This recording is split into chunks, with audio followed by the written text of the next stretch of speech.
Federal government concessions 20 out of existing silos for effective utilization towards food security.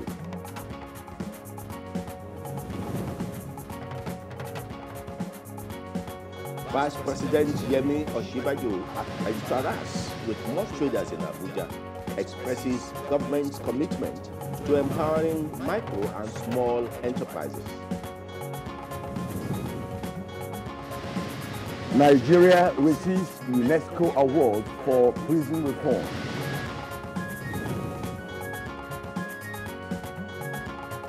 And on Good Morning Nigeria today, we shall be taking a look at preparations for the Osun governorship election as well as matters arising on the Nigerian Football Federation election.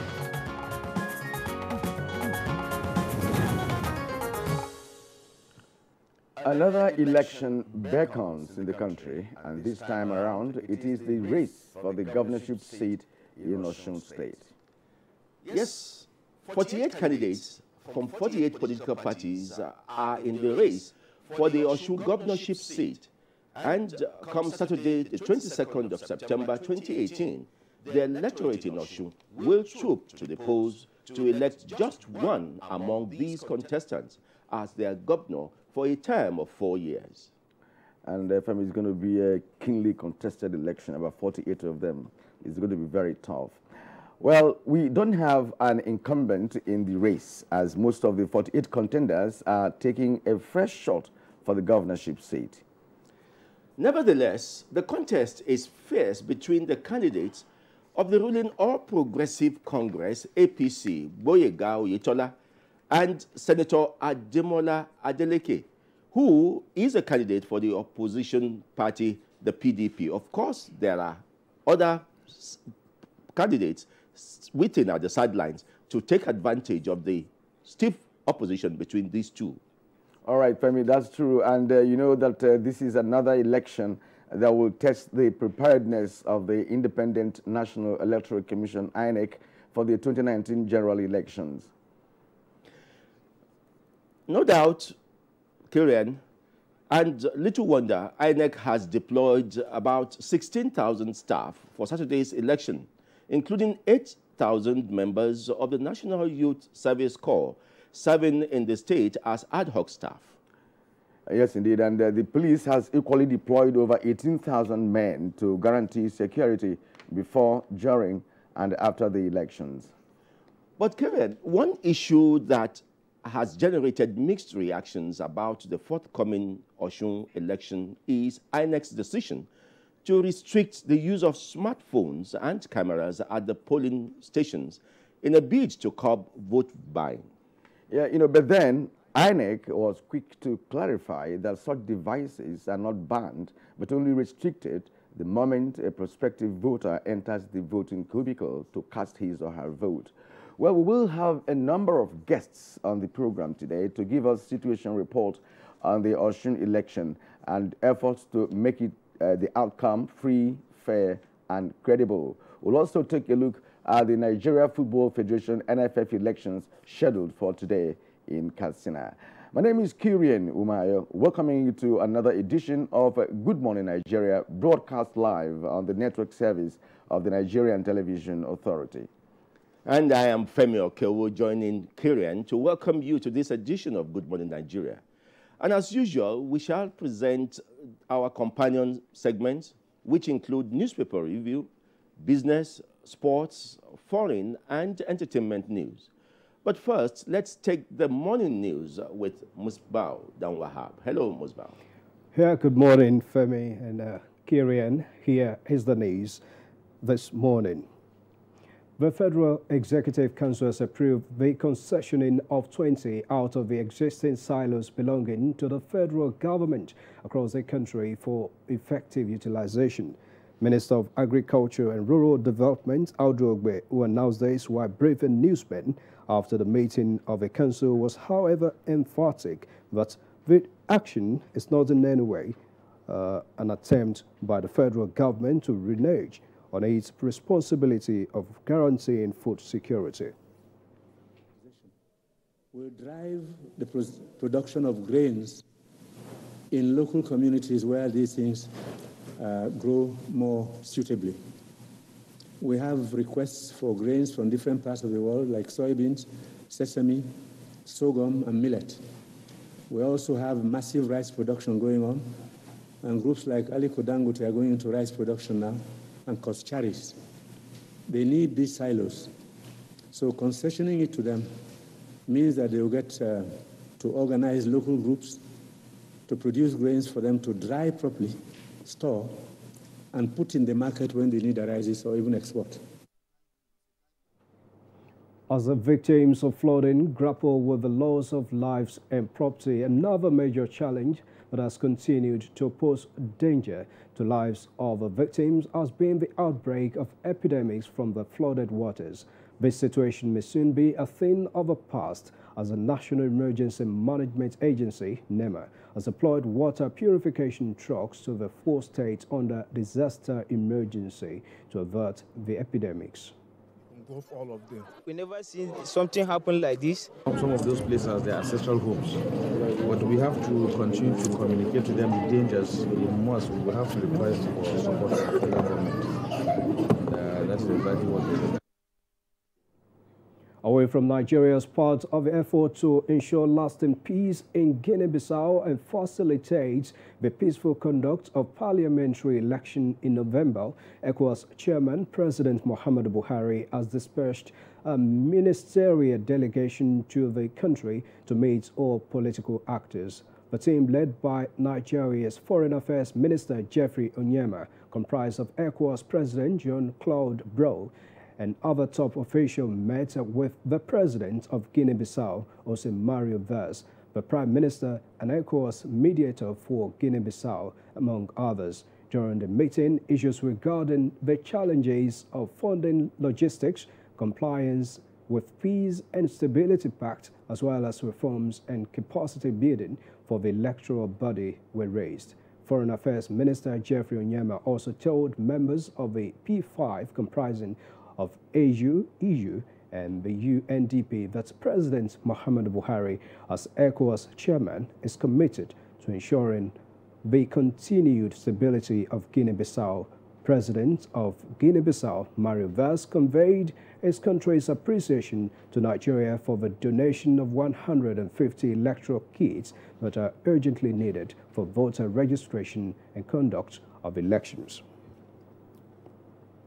Back home, Vice President Yemi Osinbajo this Wednesday visited the Nyanya market in the suburb of the Federal Capital Territory in continuation of the federal government's drive towards empowering micro and small enterprise owners. The Vice President, on arrival at the market at about noon, interacted with some of the petty traders, explaining that government is concerned about their welfare and would do everything possible to achieve the aim of banishing poverty among the people. He said government was also offering the support to petty traders in Nigeria to assist in boosting their businesses through collateral-free loan. The Vice President said every petty trader is eligible to benefit from the scheme and urged micro and small business owners across the country to take advantage of a trader money scheme to improve their businesses. Now, the long-awaited national air carrier, Nigeria Air, which was scheduled to kick off in December this year, has been suspended.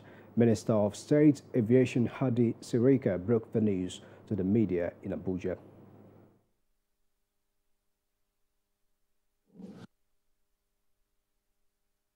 The national carrier project for some strategic reasons.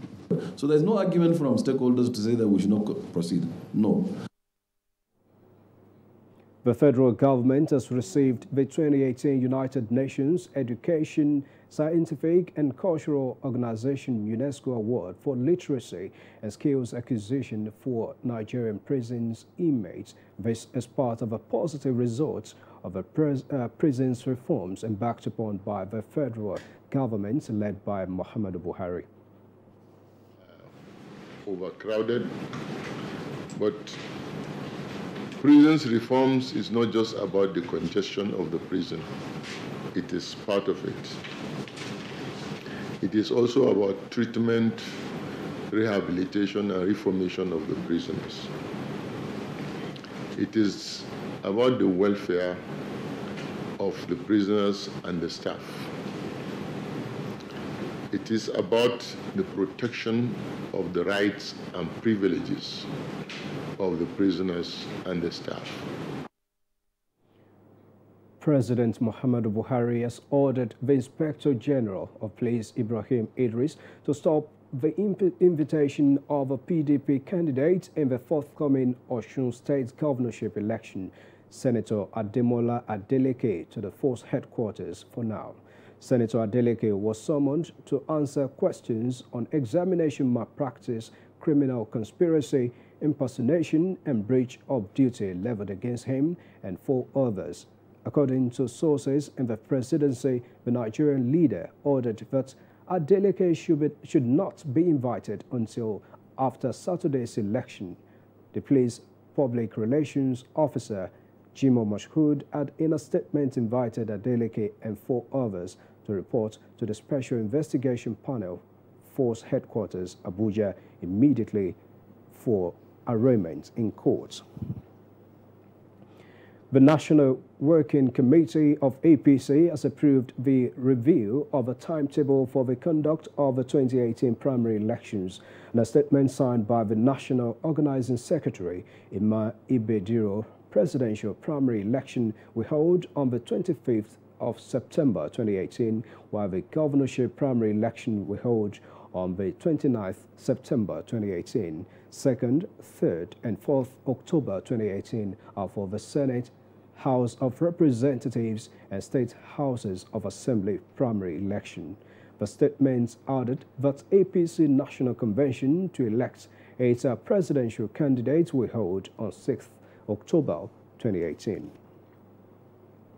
And as political parties across the country fine-tune to get a candidate that will vie for elective offices in the 2019 general elections gears up, the All Progressives Congress APC in Kwara State has organized a parley for its gubernatorial aspirants in Ilorin, the state capital, with the leader Lai Mohammed presiding. We did not intend to predetermine the outcome of our primaries. I shall be innovative with education, job creation, poverty reduction, agriculture, which is where our competitive advantage lies. At the heart of governance must be the people and their concern. Poverty that is spreading like wildfire in the state. And we need to open the government and connect the government and people together. Fairness, equity, and justice throughout the state. The civil service is key to any good governance because the civil service is the engine room of governance. Let me warn, this is not a jamboree. There are assessors among us here, and they've been given criteria for assessing every aspirant. That's the day's highlight for now. Good Morning Nigeria continues with Kirian and Femi, but that's after this break. Unemployment, notably youth unemployment, features strongly in our party's manifesto. We intend to attack the problem promptly through revival of agriculture.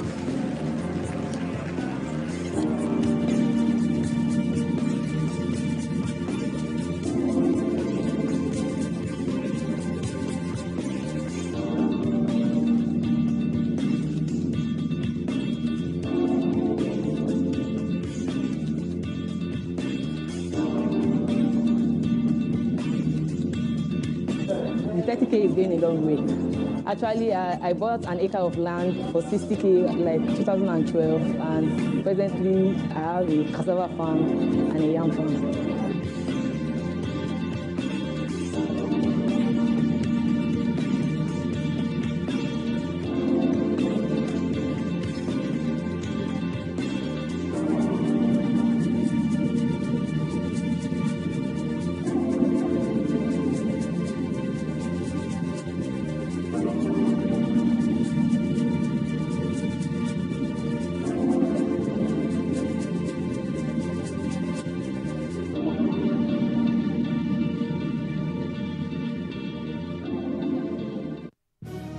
reorganized, trained, and fully equipped.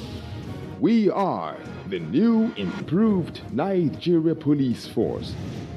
We fight crime. We bust syndicates. Whatever the crime, wherever the hideout, the Nigeria Police Force will get you busted.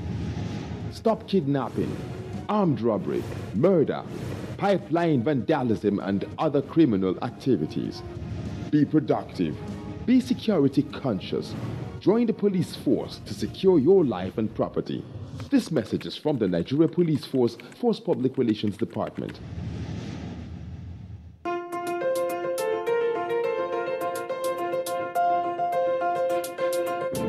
When I was growing up, it wasn't an easy thing for us because my parents were struggling. That's why when I started playing basketball, I need to play, I need to struggle, I need to achieve. I want to make something out of it. I graduated from the Milo Secondary School games to the senior league. Then they called me, I should come and play junior World Cup qualifiers. Following here, I was invited to the senior national team. I've been awarded as the most valuable player 5 times. My teammates made it possible. Basketball gave me the opportunity to have my own basketball camp, giving back to the society. Because you know what you've passed through. I need to show the kids that basketball really changed my life. My name is Nkechi, and this is our journey. Nestle, good food, good life. Whenever pain occurs, you want quick relief. Try new Nurofen Express. It goes to the source of pain and gets to work in under 15 minutes. That's why Nurofen Express delivers fast and effective relief. New Nurofen Express works at the source of pain. Fast. Being a mom is great, but when your child has a fever, you don't know what to do. I trust Nurofen for Children to take care of my child's pain and fever. Effective relief you can trust. Ladies and gentlemen, please welcome the daring and invincible Louis the Mosquito. Responsible for 200 malaria cases all on its own. Is there anything that can kill Louis? Morphine! Presenting Mortise On Guard. Its powerful formula kills malaria mosquitoes fast. So, get Mortise On Guard. Makes a Nigerian mom powerful. I trust the power of Dettol's One Capful for bathing. The power of Dettol's One Capful protects from up to 100 illness-causing germs. Be 100% sure.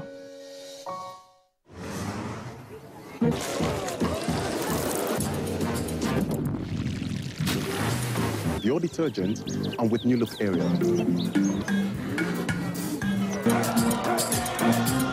Ariel, now in a New Look pack.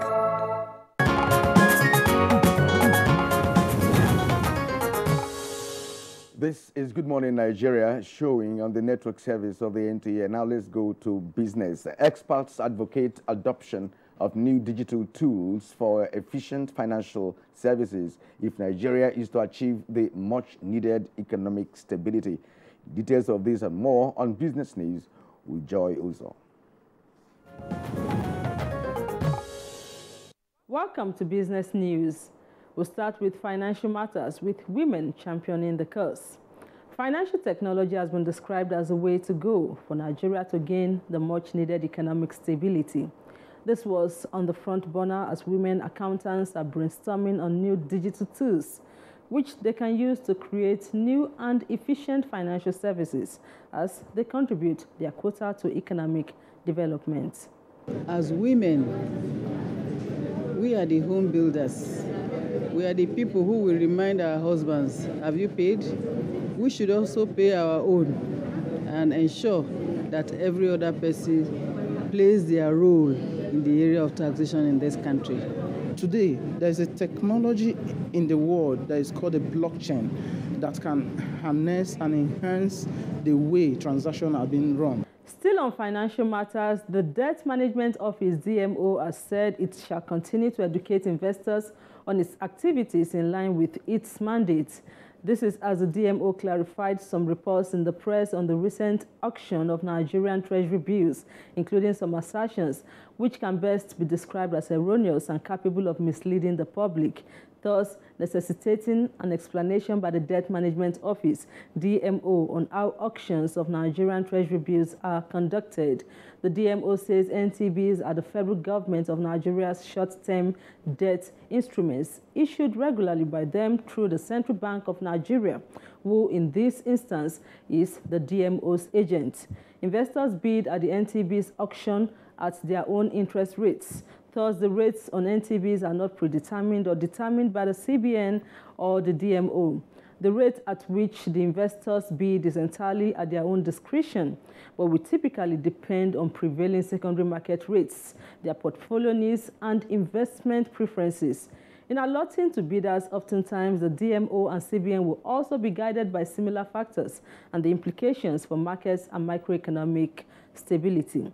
Taking into account all these factors, the interest rates at the auctions will ultimately be determined by demand and supply.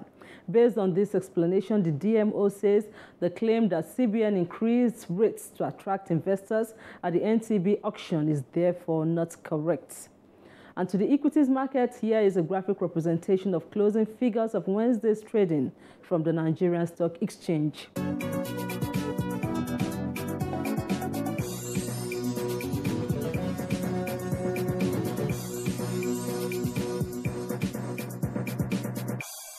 That's business news. Many thanks for watching. I am Joy Uzo. Thank you, Joy, for the business news package. Now, newspaper review after this break.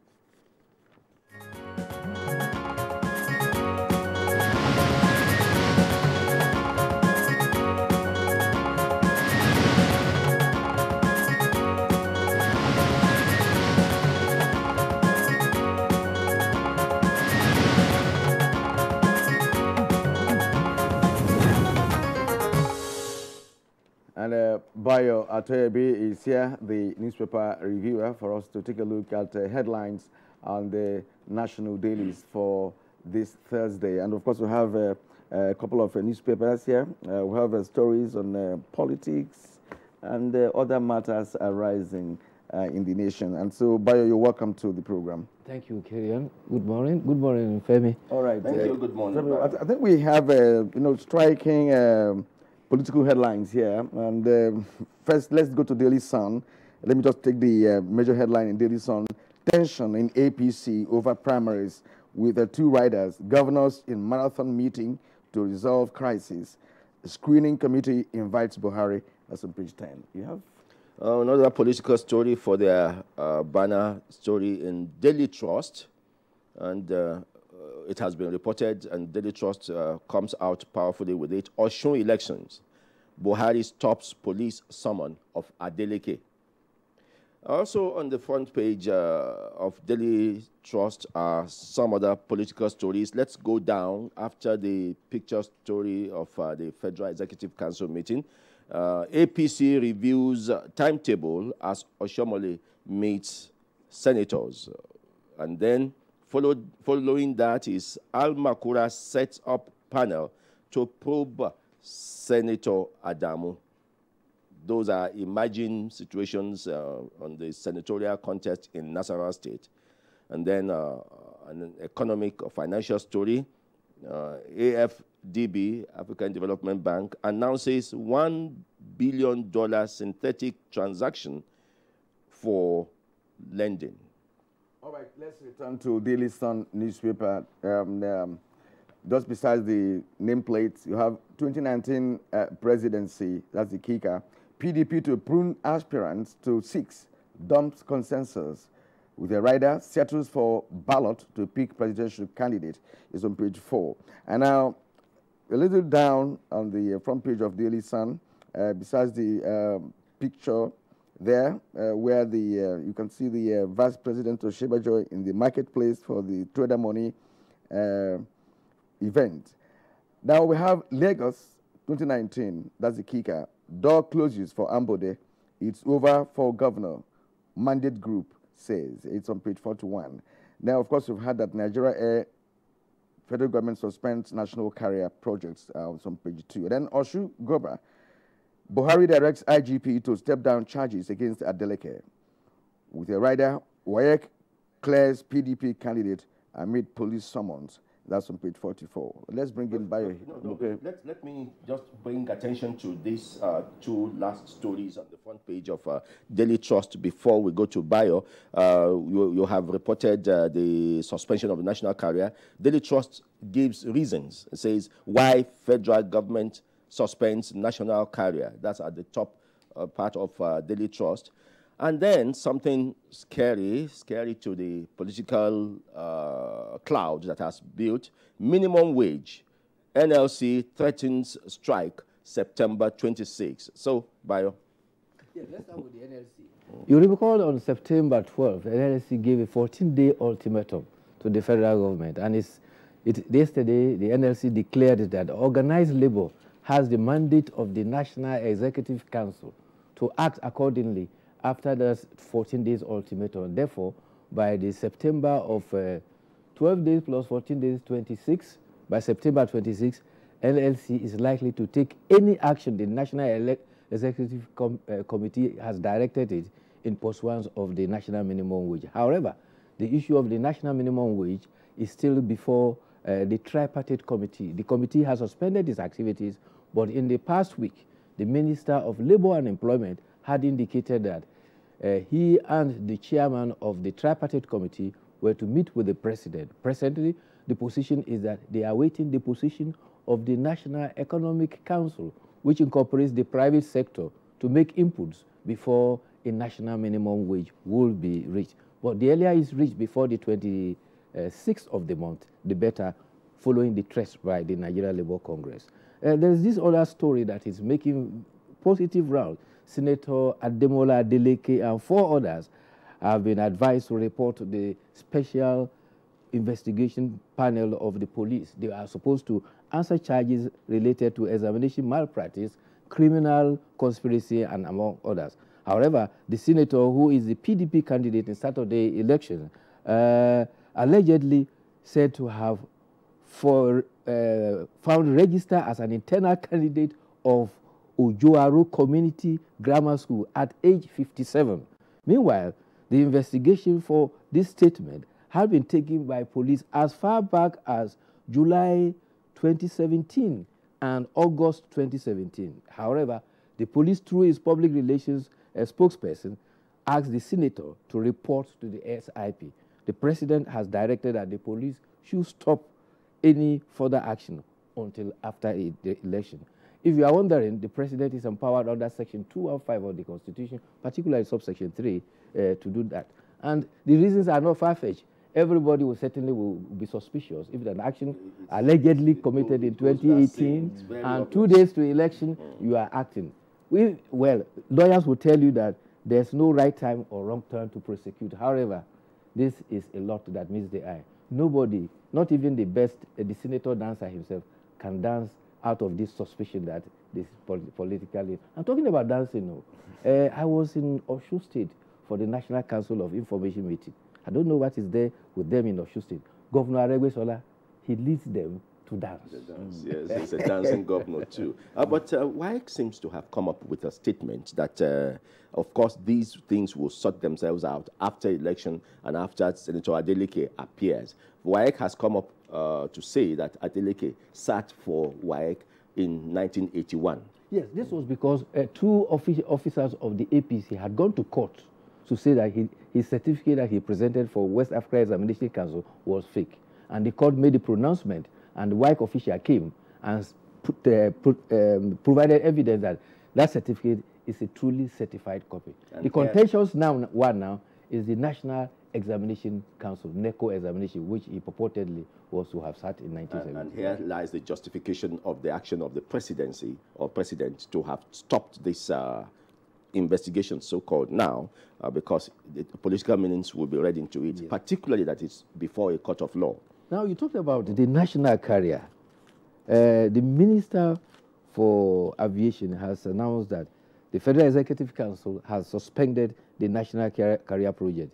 The Minister of State for Aviation, Senator Hadi Sirika, says Nigeria Air has been put on hold for only strategic reasons. Though he did not elaborate on the various actions, he clarified that it has nothing to do with the pressure from stakeholders, nor has it got anything to do with political reasons. The logo of Air Nigeria was unveiled in London on July 18th, and at that time, everybody was excited when we were told that by December, there will be a roll-on of that Nigeria Air, which had initial capital of about $300 million, and federal government was to have about 10% equity share. But presently, stakeholders says they are not surprised that the Nigeria Air had to be kept on a hold, because they said the modalities and its equity structure were all very questionable. I think experts actually complained initially, when the idea of Air Nigeria was mooted and government actually jumped into it. There were comments locally and internationally that the project was not properly structured with respect to 10% equity you talked about, which is very, very low, for a nation like Nigeria, right? But of course, the Nigerians, like you said, were happy when it was announced, because it's high time we got one airline. Well, the initiative was actually to make the Nigeria Air a private sector driven. Therefore, if government was to have equity, that equity should be low, and that was why it took an equity of 10%. But the contention and the suspicion then was that between July and December, a period of 6 months, was that an adequate, a good time to be able to put airline to fly? Those were some of the concerns that were the anxieties. And they also argued that every other thing, basic things that were required, were in place, and the international partners were ready to fly. Now let's go back to some other dailies. This time I take the Punch, and we have analyzed their front page story. Exam fraud, Buhari overrules IG, stops Adeleke's invitation by police. That has been dealt with. But something catches my attention down the bottom strip of the Punch. Cultists kill final year medical student and 4 others. That story is on page 4 and 5. You would want to know which university this is happening. And there are other smaller stories. Don't abandon Leah Sharibu and Chibok girls. Anglican primate tells the federal government. That is on page 10. And another killing story, this time by train. Train kills police inspector, motorcyclist in Lagos. Now we asked for the trains to come back. We must be careful the way we trade and the way we cross the rails. And we have seen that in that story in the Punch. The political story in the front page, the top left corner, is on the Lagos APC governorship story. Tinubu APC mount pressure on Ambode to step down, endorse Sanwo-Olu. And the governor insists on primary. He wants primaries, rejects ministerial offer. And then Oshomole APC governors in crucial meeting, all in an attempt to resolve this issue. This Lagos APC saga, is gaining grounds lately. And one wonders what happened along the line, because Ambode was seen as a good performing governor in Lagos State. So there must be a crack somewhere, in the political atmosphere of Lagos State with respect to APC. The protagonists in the drama seem to deny in the public domain that there's no rift. But what is happening is that while Governor Akinwumi Ambode has acquired expression of interest and submitted his form, 2 other candidates, Babajide Sanwo-Olu as well as Obafemi Hamzat, have also indicated interest. But what is dodging the Lagos State APC is the fact that the politics of that Lagos is dominated by 2 groups. They call the United Broom Movement, as well as the Mandate Group.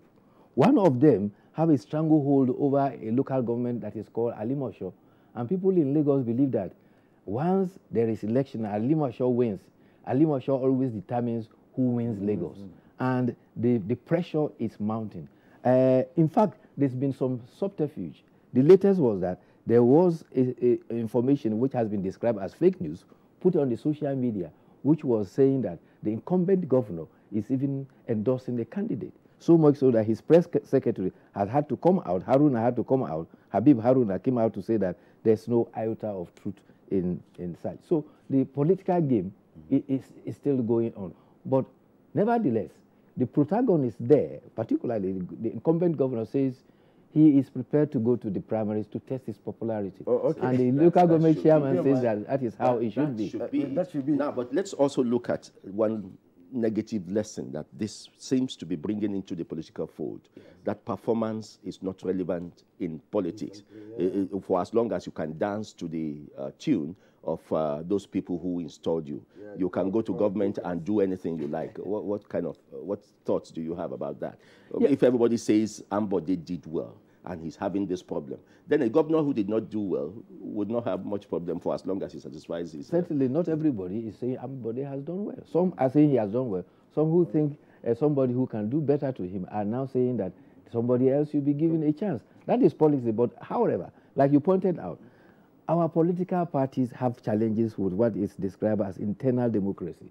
In fact, the National Institute for Policy and Strategic Studies, KURU, have identified the lack of internal democracy as the bane of our political culture. Exactly. And there are three things it identified. It identified why political parties have fragile foundations. Secondly, they are plagued by godfatherism or dominant personalities. And thirdly, they have problems of ethno-religious alliances. Therefore, party elites tend to manipulate the political party to subvert the rules of internal democracy. Okay, Bayo, before we go to the editorial, let's run through Daily Independent. Of course, we've told you about the story on federal government suspends national cadre. That's the major headline on the Daily Independent, with two riders. eyes 6 billion revenue from silos concession in deal, confirms Zainab Ahmed, substantive finance minister. And of course, the left corner of the photograph on the Daily Independent to have some stories there. Justice Ogundipe heads committee to review police lopsided promotions. Is on page 5. Suspected cultists kill medical student, 9 others in AAU on page 6. Then minimum wage, Labour may embark on nationwide strike by 26th of this month. And then APC reschedules presidential primary for September 25. And now, the striking one there about Ambode we've just discussed is that hope rises for Ambode as Buhari governors resolve rift. With 3 riders. 1, Tinubu has not yielded ground. Protest in support of governor. And then we have residents stage peaceful protest. That's in support of the governor himself. Now, PDP's Abuja to contest 2019 Lagos governorship seat on page 4. So, good news of the confirmation of Zainab Ahmed as Minister of Finance. You will recall that initially the President asked her to oversee the Ministry of Finance following the resignation of the SY Minister, Kemi Adeosun. But he's bringing an antecedent that is very challenging to the portfolio of Ministry of Finance. You recall she was before becoming Minister of State for National Budget and National Planning, she was at NTA, and her bar for transparency as well as prudence in finances was unassailable, and therefore the hope that she brings that to the Ministry of Finance is going to impact positively on that portfolio. Now the editorial. What is it about? All right, editorial is on weapons proliferation and 2019 elections. And Bayo, time is not on our side for now, but just in 1 or 2 sentences, what can you say about that? Weapons proliferation and 2019 elections. Well, what you are saying is that in 2015, as many as 70 people were killed before, during, and after election. And unless something is done about 500 million small arms that the UNC is in the West African sub-region, and 300 million are in Nigeria, then that danger of people being killed before, during, and after election still remains with us. All right, at this point, Bayo, we thank you for your implicit analysis on stories trending on national dailies for this Thursday. Thank you indeed for coming. Tomorrow is yet another day. We'll see you tomorrow. All right, we take a break now, but when we return, we will move into the topic for conversation today. Of course, it's double-legged, and we will lead you into that after the break. Hate speech is not a joke. It incites genocide and crimes against humanity. Most of Africa's civil wars are caused by hate speech from one tribe against another. We don't want it here. The Nigerian government stands firm against hate speech. Under no conditions whatsoever should we tolerate or excuse or justify hate speech or hateful conduct of any kind, especially where such is illegal. There's no doubt that the resurgent push for separatism, as well as the rising cases of ethnic and religious disharmony, are all traceable to the growing phenomenon of hate speech. One nation bound with freedom, peace and unity. Nigeria, one nation, one people. This is a public service announcement brought to you by NTA. These days, people get their news and information from more media sources than ever before. Some of the news and information given are fake, unverified, doctored, and manufactured to create confusion, stir disaffection, and cause disunity. Before you believe or share any news, ask yourself, is this real? Is it from a credible source? Is it verified or verifiable? Fake news is dangerous. Whether you do it for fun or for political gains, real people can get hurt. Fake news, don't create it, don't spread it. This is a public service announcement from NTA. Whenever pain occurs, you want quick relief. Try new Nurofen Express. It goes to the source of pain and gets to work in under 15 minutes. That's why Nurofen Express delivers fast and effective relief. New Nurofen Express works at the source of pain. Fast. Being a mom is great, but when your child has a fever, you don't know what to do. I trust Nurofen for Children to take care of my child's pain and fever. Effective relief you can trust. Kehinde suffers from indigestion. His twin Taiyi suffers from heartburn. Sometimes it's the other way around, or both. That's why they use Gaviscon Double Action. It soothes within 3 minutes and lasts for up to 4 hours. For double relief from heartburn and indigestion, Gaviscon Double Action. For years, the NTA has been promoting science, technology, arts and crafts under the tagged name National Children's Expo. We are set with another edition as we gather children around Nigeria, junior category ages 6 to 12 and senior category ages 13 to 18. The theme for Expo 2018, achieving self-sufficiency in agriculture, meeting the challenges of security and exposition of alternative energy as pathways to national development. Date, October 21st to 25th, 2018. Venue, NTA Headquarters Arena, Area 11, Garki, Abuja. We are set to celebrate the best of innovation across the country. For more information, please call the following numbers. NTA ETV, promoting learning.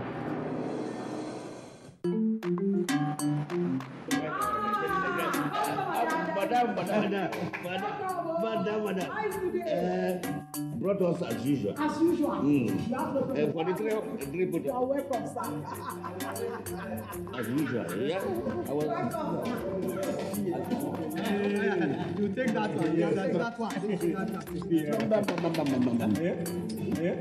You don't understand? We want Nigerian homegrown rice. Finish.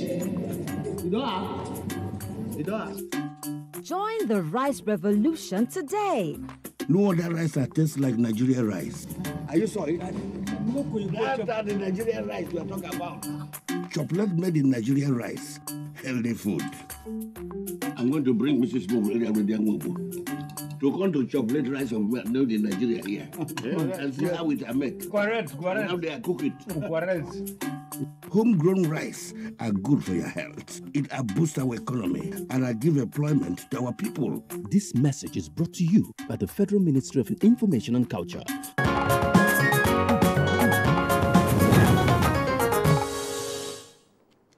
Now, to set the tone for our conversation on the Osun elections, let's take this background report from our correspondent Aisha Uba Ali. The This Saturday, the people of Osun will be going to the polls to elect a governor for another 4 years. In the build-up of the 2019 general elections, this is another election with which the Independent National Electoral Commission, INEC, will test run its preparedness for the general polls. 48 candidates from 48 political parties are in the race for the governorship seat in Osun, placing a huge logistics demand for the election. In the last few days, INEC and other relevant agencies have been making last-minute arrangements to ensure transparent and rancor-free election in Osun. INEC, in particular, has assured the Osun electorate of deploying improved technology to enhance the functions of election machinery, such as card readers. It also assured that personnel and election materials will arrive promptly at the polling unit, while counting of ballots, collation, and the declaration of results will be prompt, open, and transparent.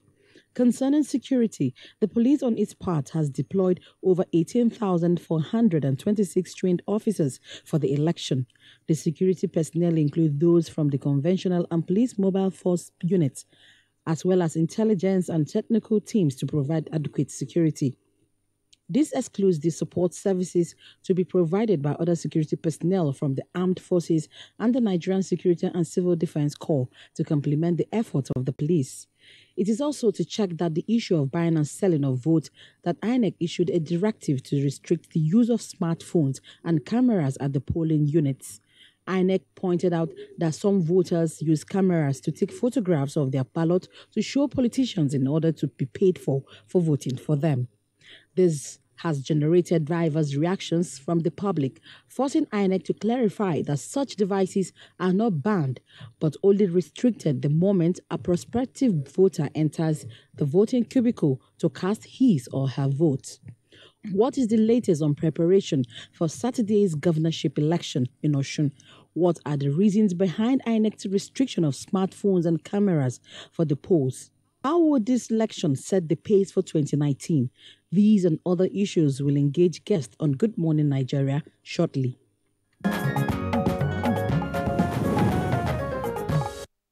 That's Aisha Obali there with that report. And now in the studio to discuss the preparations for the Osun election and situation report this morning is Oluwole Osaze Uzi.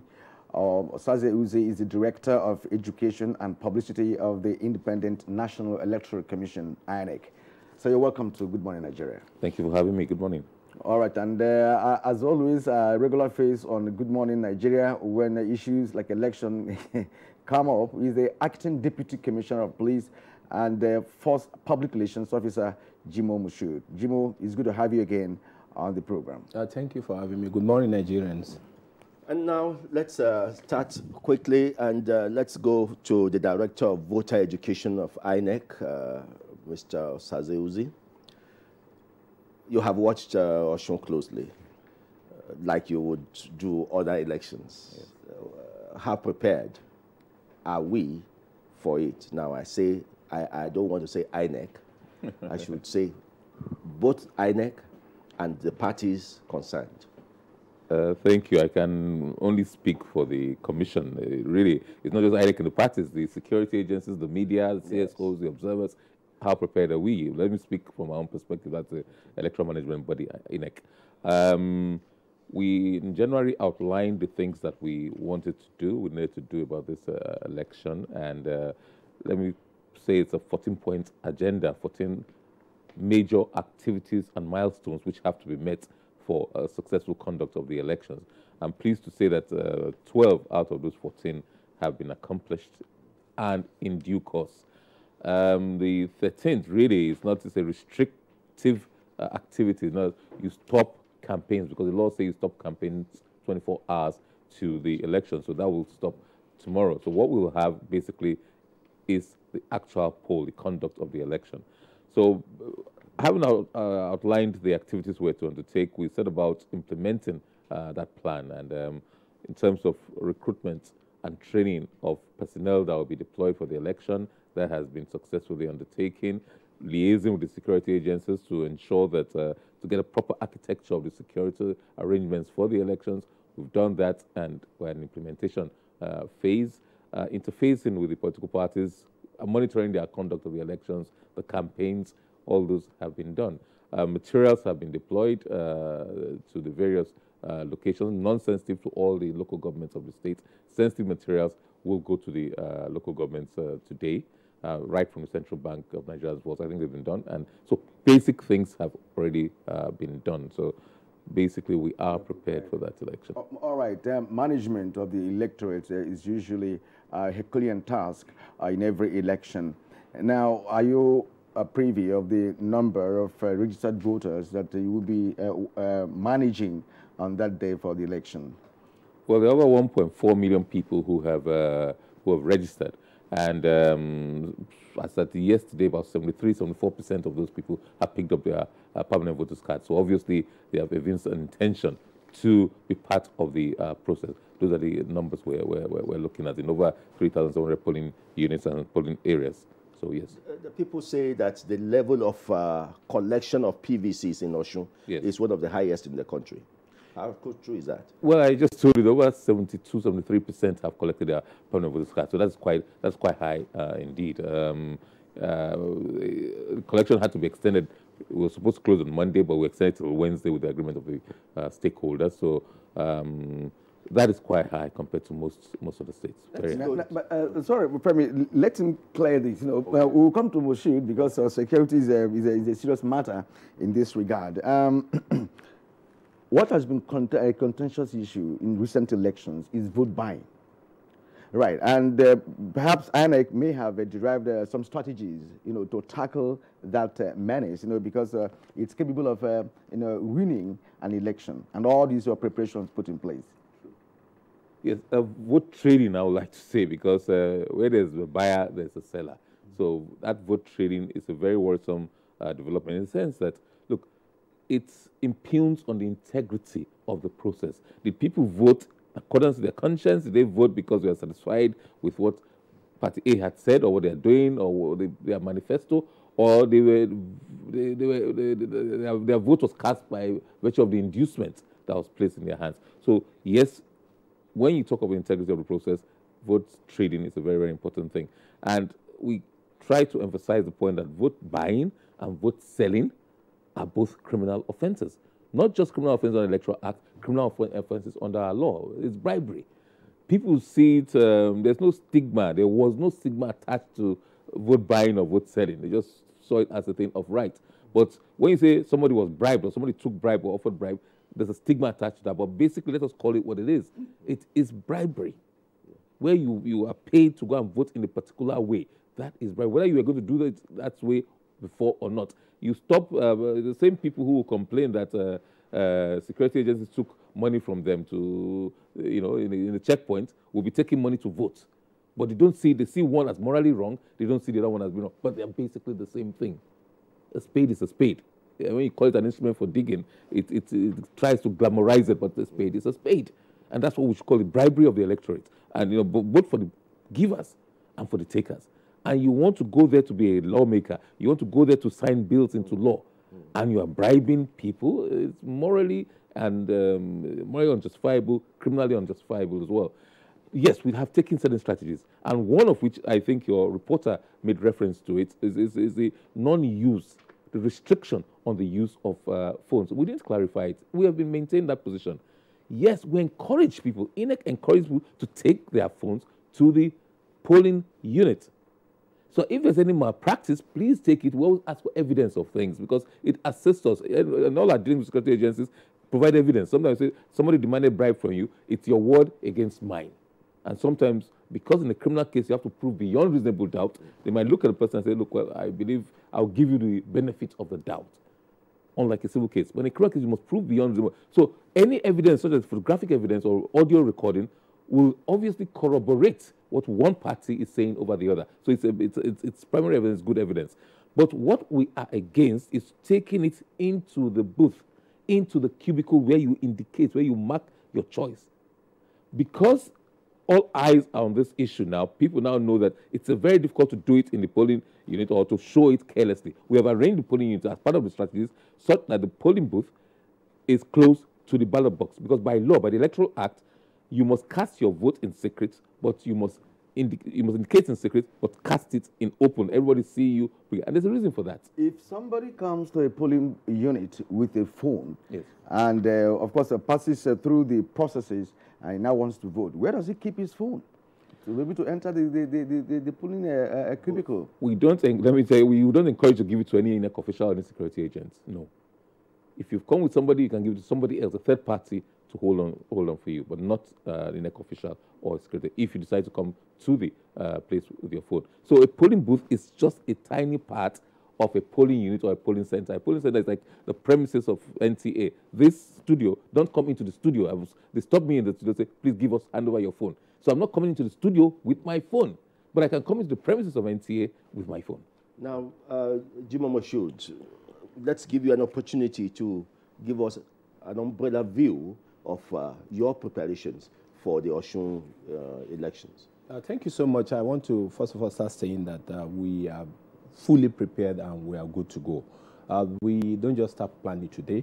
The Inspector General of Police have directed, in Osun, as is applicable in every state, there's what we call the Interagency Consultative Committee on Election Security, with the Commissioner of Police in the state is the chairman and the INEC is the co-chair for the election. So they are bringing input, because this time around is different from the yesteryear where you have directive being sent from the first quarter down. The commands have the responsibility to look at their security situation and make input which are taken seriously. So this input have been sent to the first quarter, and their operation order for the election are equally been sent to the first quarter. An area that they needed to be assisted by the first quarter are equally being addressed. Then outside that, we carry out the stress assessment of the entire Osun State. Osun State has 30 local governments, and equally we have 332 wards, and we have 3,764 polling unit stroke voting point. So assessments have been carried out, and we know area that needed to be addressed, and those have been addressed. Then the deployment was done in earnest, so that this police officer would take full, will be on the ground before the election. As I speak, the Deputy Inspector General of Police that is coordinating the security arrangement for the election is on ground.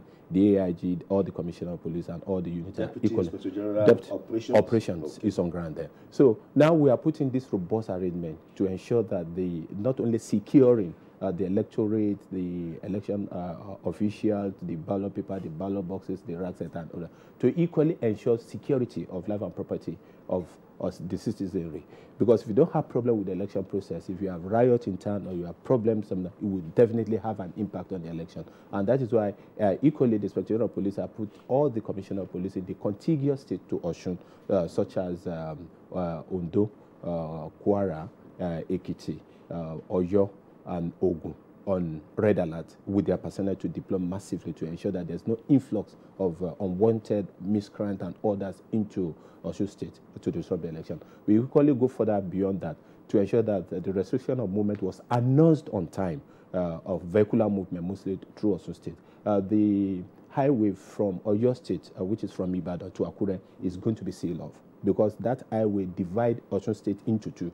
So if you are blocking everywhere for vehicular movement, if you don't restrict movement, then you have not done anything. So those have been on the ground, and security personnel that will be deployed for the election are equally being trained, and they've been cancelled. They have equally been oriented that when you are posted to Osogbo, for example, as close as Ikiru might be to Osogbo, you shouldn't be found in Ikiru from the day you are deployed. If you are posted to Ikiru, you shouldn't go to Ife for whatsoever reason. So you should be restricted to the area where you are posted so that we don't have influx. So police personnel deployed to the polling booths will not bear firearms. There's going to be 4 police personnel and 2 from the other security and safety agency that are complementing us for the election. All right, so Jimoh Moshood, you have more time to speak, but this election, Nigerians view it as a test case. For instance, with respect to 2019 elections, you have over 18,000 police personnel, 2 helicopters. And many Nigerians also wonder why the huge presence of a police apparatus for just one state election. What happens when you are going to conduct election in 36 states of the Federation come 2019? I think we've answered this question several times, but I will still go into it. This 18,000 plus personnel that was announced by the IG during the stakeholder meeting in Osun are the personnel that are armed, that will man the polling unit. They are outside the police, other police personnel that will be deployed to ensure security throughout Osun State and to equally ensure that the restriction of vehicular movement is fully enforced and to equally ensure that all the difficult terrain are equally manned. Then when you are talking about concentration of police personnel, when you have a single election, that is when you may have problem in your hands. Because when you look at general election, every politician is concerned with his local issue. Nobody go to any state. But if you look at the campaign of the major political parties, you've been seeing state governors from so many states that have been going there. And the top echelon of the leadership of the party are equally there. But if it's a general election, everybody will be concerned. And the police deployment in such a state would definitely be an advantage. And outside the conventional police personnel, we have other units of the force, so that such as the police mobile force, the counter-terror unit, the EOD, and the others that will equally be partaking in that state. And for the state that, because largely the good people of Osun have been very, very peaceful, and that reduces our concern as per security threat, except those that have been trumped up by mischievous individuals that want to use one flimsy excuse or so to cause me, and that has been addressed. So we make massive deployment when you have a single election, because there's the possibility of them calling in the other state for miscreants and others to come and upstage the process in a state where you have a single election. So you have a general election, then the deployment cannot be that huge, because everybody in the state will be concerned with the local issues. Let me take you on this, and I would also want Mr. Osaze Uzi to respond to it, but particularly for you, when are we going to have a situation where for elections we don't shut down the country? You know that the Ibadan, Iwo Road, and Ife, Ijesha, up Ilesha to Akure Road is a very strategic route for movement from the south of Nigeria to the north. All people coming from Lagos, if they choose to come through Ibadan and going to the north, they pass through. That would affect a lot of movement on that day. You expect people to sacrifice for Saturday? No. Before now, for more than a week now, we've released a security arrangement, and we have let people know that you have alternative routes that you can take advantage of. You can take Lagos or Benin to come through the Strait of Edo, come through Kogi, and get to the north. And you can as well use Ibadan, Lagos-Ibadan, Ilorin Highway to get access. There are a lot of node network that you can use. But the bottom line is that from all the towns you have been mentioning, largely fall within Osun State. Once you leave Ibadan, in the next 10-15 minutes, you enter into Osun State. So if that road is porous, then there's tendency that people can infiltrate from all the angles. You can veer into Ife, Modakeke, other area, to even get to Owo from one axis. You can go through Oshogbo, another area. And even if you go deep down to get to Ilesha and the other area, you can go to the interior from the area. So if you are going to do a meaningful restriction of vehicular movement, then you have to ensure that there's no movement on the highway, on that specific highway. We actually are concerned with the pains of Nigerians, and that is why we are not on time. But it's not for 2 days. It's going to be from 12 midnight on Friday till after the period of the election, because our plans are in 3 stages: the pre-election, the election proper, and the post-election. We don't usually witness problem during the casting of votes. It is when the agent and others start sending messages that this is the area they are losing, that somebody can start making issues, or when the results are being announced. From the Ekiti experience, we shouldn't take anything to chances. It's because of the fact that the governor of Ekiti State has immunity. If not, he should be undergoing prosecution now, because he went ahead to start announcing the result of the election, even be the result announced, which can throw the entire state into problem. So when you now take your personal interest or the interest of the sectional interest of your party to want to truncate the system, then all Nigerians should condemn that in entirety. So we are not taking anything we are not leaving anything to chances. By when the result is announced, everything is calm. We still maintain the deployment until everything is normal. But so far, so good. If you allow me to round up before you look the other side, the people of Osun have been largely peaceful. And we police by culture. The culture of the people determine how you police them. Then they are civilized people. They have been doing their best to cooperate with the Nigerian police officers and other security and safety agency personnel on ground. And we want them to continue to assist us, to cooperate with us, to ensure that everything goes well. Let's quickly, let me allow him to respond to this. Our electoral system has improved largely. Everybody would agree to that, but we still have challenges here and there. But one area that has not improved so far is in the shutdown of the system whenever there's an election. And you also are an international personality, so you know what happens in other climes. When are we going to get to that stage where it is possible to go from your office, vote, and go back to the office? There are elections in African countries that take place on Monday and Tuesday. True. Yes. True. Yes. I'm not an international personality, by the way, very local, very domestic. But the truth is that whatever system you have is a product of your history, your culture, and what has transpired in the past. There are some countries where there are complete lockdowns. You have snipers on top of buildings. You have more massive deployment of security agents than we do. There are some countries like that. But that is not the ideal. In most others, and the ideal is that it should just be a normal civil exercise where people just do cast their votes within the period, go about their normal business. That is the ideal situation.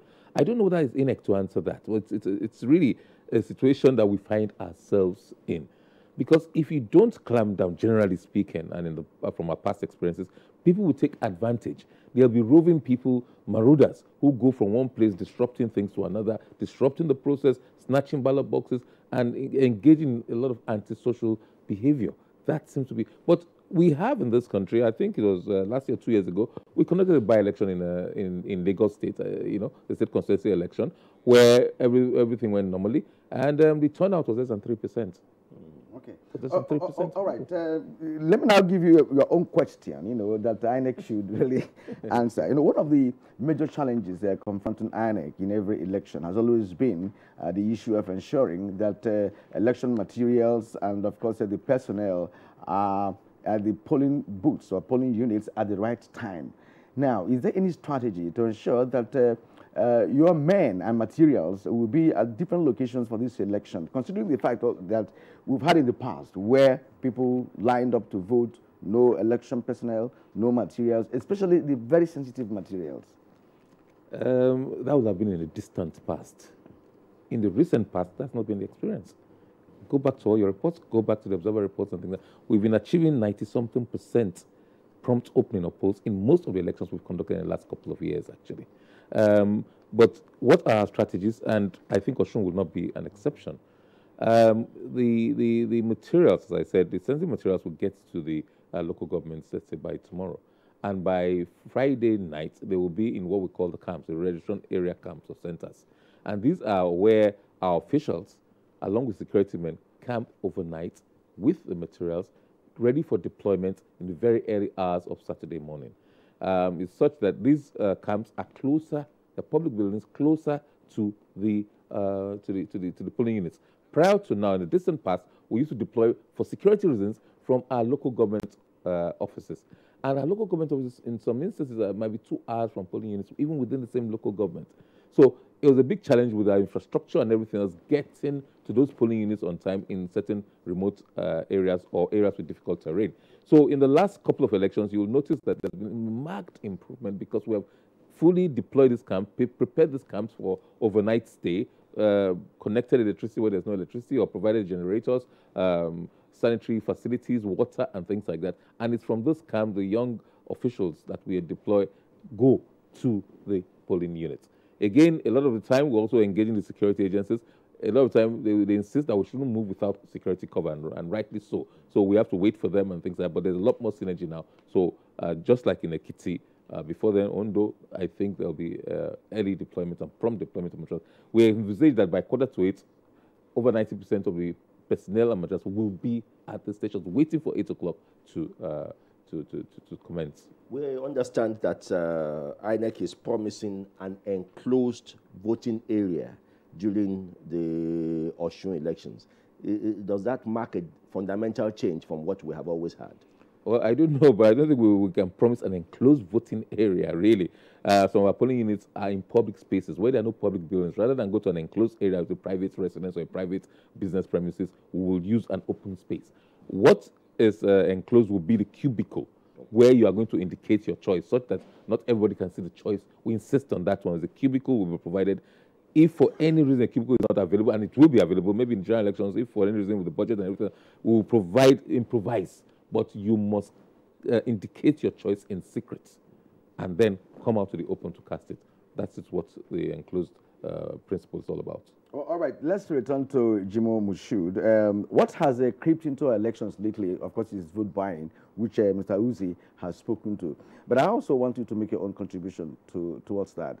For instance, if, in the event of vote buying in a polling unit, and your men are there, perhaps not armed, what should be their reaction, on seeing that people are transacting vote buying and selling in a polling unit? What should be their reaction? As you call it. Okay, vote trading. First of all, I want to say that not is an offense except what is stated in the law to be an offense. And the law stating the offense will state the procedure for which an offender should be treated and what are the punishment, what you should do. The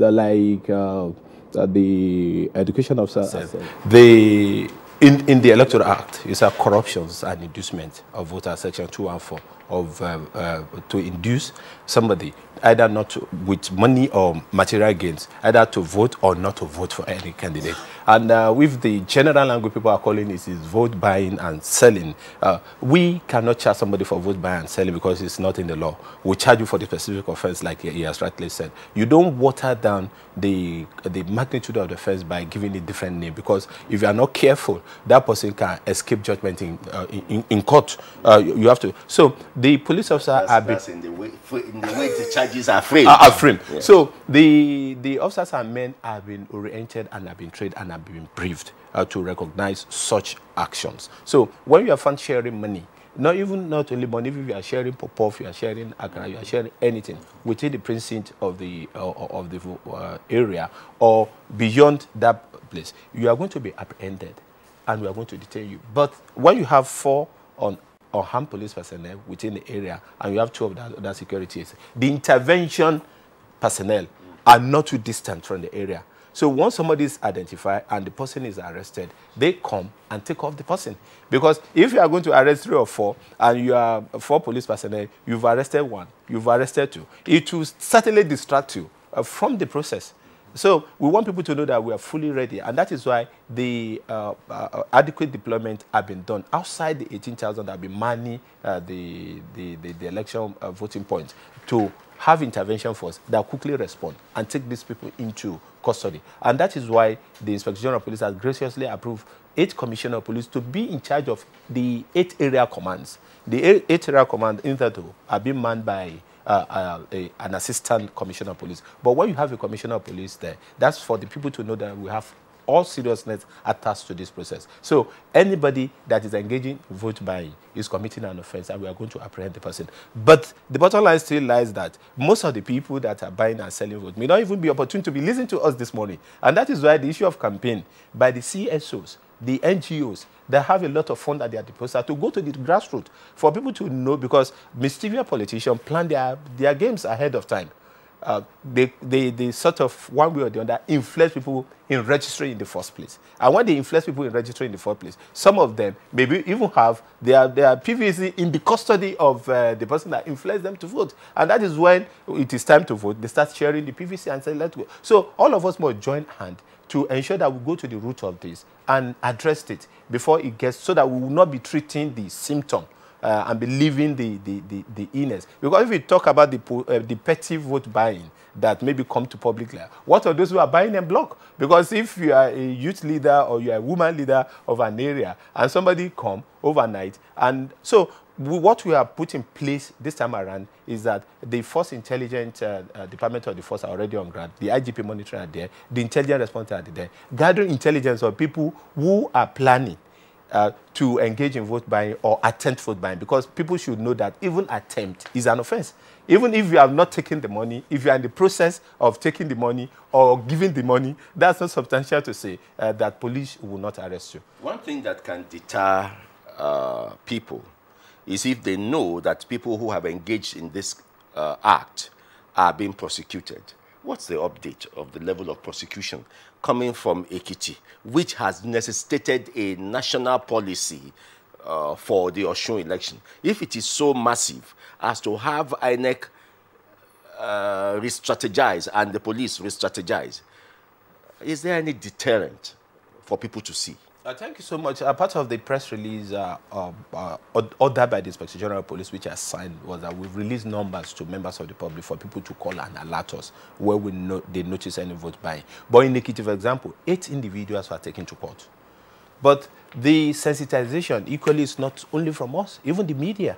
The media have the responsibility to go to court, even if the judgment or probably the case has been adjourned or they've been granted bail, to get the evidence and bring it to the view of the public for people to know. So there's effective deterrent. Once you're arrested, will be prosecuted in Ekiti, including women leaders that were sharing this money were taken to court. But when you have 30 local governments compared to 16 local government in the state, then you have much more to grapple with. And that is what we have done, to send this intelligent personnel ahead of time on ground to be able to get this intelligence and information on people who are planning to engage in this nefarious activities. So it's enough deterrent for people to know that if 8 people have been arrested and prosecuted in Ekiti, then anybody that's been that is engaging in that or is planning to engage in that in Osun will equally be arrested and prosecuted. Well, you may just have to get ready for more arrests in Osun State, having 30 local government areas as against 16 in Ekiti. He said, thank you, Moshood. Or he may just have to, it may be the other side, that there may not be vote buying at all this time. Let's see. All right, let's return to Mr. Osaze Uzi. Is there any special arrangement or plan to, of course, for physically challenged voters who may like to come and vote on that day? Is there any kind of special arrangement for them? Because naturally, we have physically challenged people all over the place. Yes, we've been engaging the persons with disabilities, both nationally and in the Osun State. We've dealt with CSOs that are focused on their plights. We've dealt with the Joint National Association of Persons Living with Disability, which is the umbrella body. Some CSOs, with our cooperation, undertook surveys, baseline surveys on the numbers of disabilities, the nature of disabilities, and the areas of disabilities. So based on this now, we've used some in the deployment of assistive aids. So we've brought in some assistive aids to assist them. For example, magnifying glass for the visually impaired, and also some kind of braille guide to assist those who can read braille line. Of course, they are also free to bring anybody of their choice to the polling to help them in casting their votes. So we believe so much in an inclusive process. In the training of our officials, we've emphasized the fact that persons with any form of disability, the aged, the nursing mothers, pregnant women should be given priority. So very often, these people are given priority. Of course, the social media was awash with somebody who faked pregnancy, for example, to go and get registered. Very, very disconcerting thing, for example. But I thought the point that video proved was that she proved that point, that look, when you are pregnant or when you have infirmity, you are given preferential treatment. But why we must cheat to do that is a different thing. But yes, so the same thing applies in Osun State. They'll be given preferential treatment. No separate queues. We think they are part of society. They should be integrated in society. But they will go ahead of the more able-bodied persons. As we begin to wind down on this segment of our discussion, this on Good Morning Nigeria, this question possibly could be better asked after the Osun election.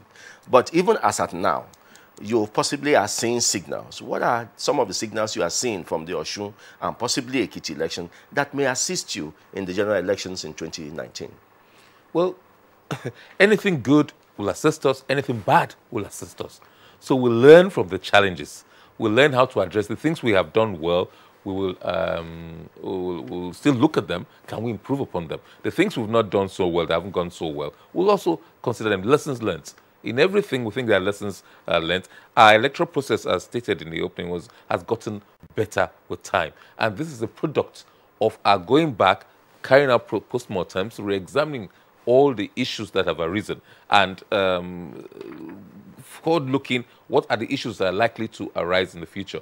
And you said it was a test for the 2019. We're testing our processes. We're doing, for example, transmission of results. So the card reader will not only be used for authentication of the card and accreditation of voters, but it will also be used for transmission and collation of results. We're test running that. The Electoral Act, we understand, has been harmonized and is being sent back to the presidency. And a lot of technological innovations are contained in that act. But before that act even comes, we're test running, piloting. Lots of things are already there. They will be used to complement the procedure outlined in the present act as we're operating. So it's used as an auditory trail for the manual process outlined in the present and extant law. So there are lots of lessons to be learned, good and bad. And going forward, we think that the product of this will be used for the 2019 elections and subsequent elections.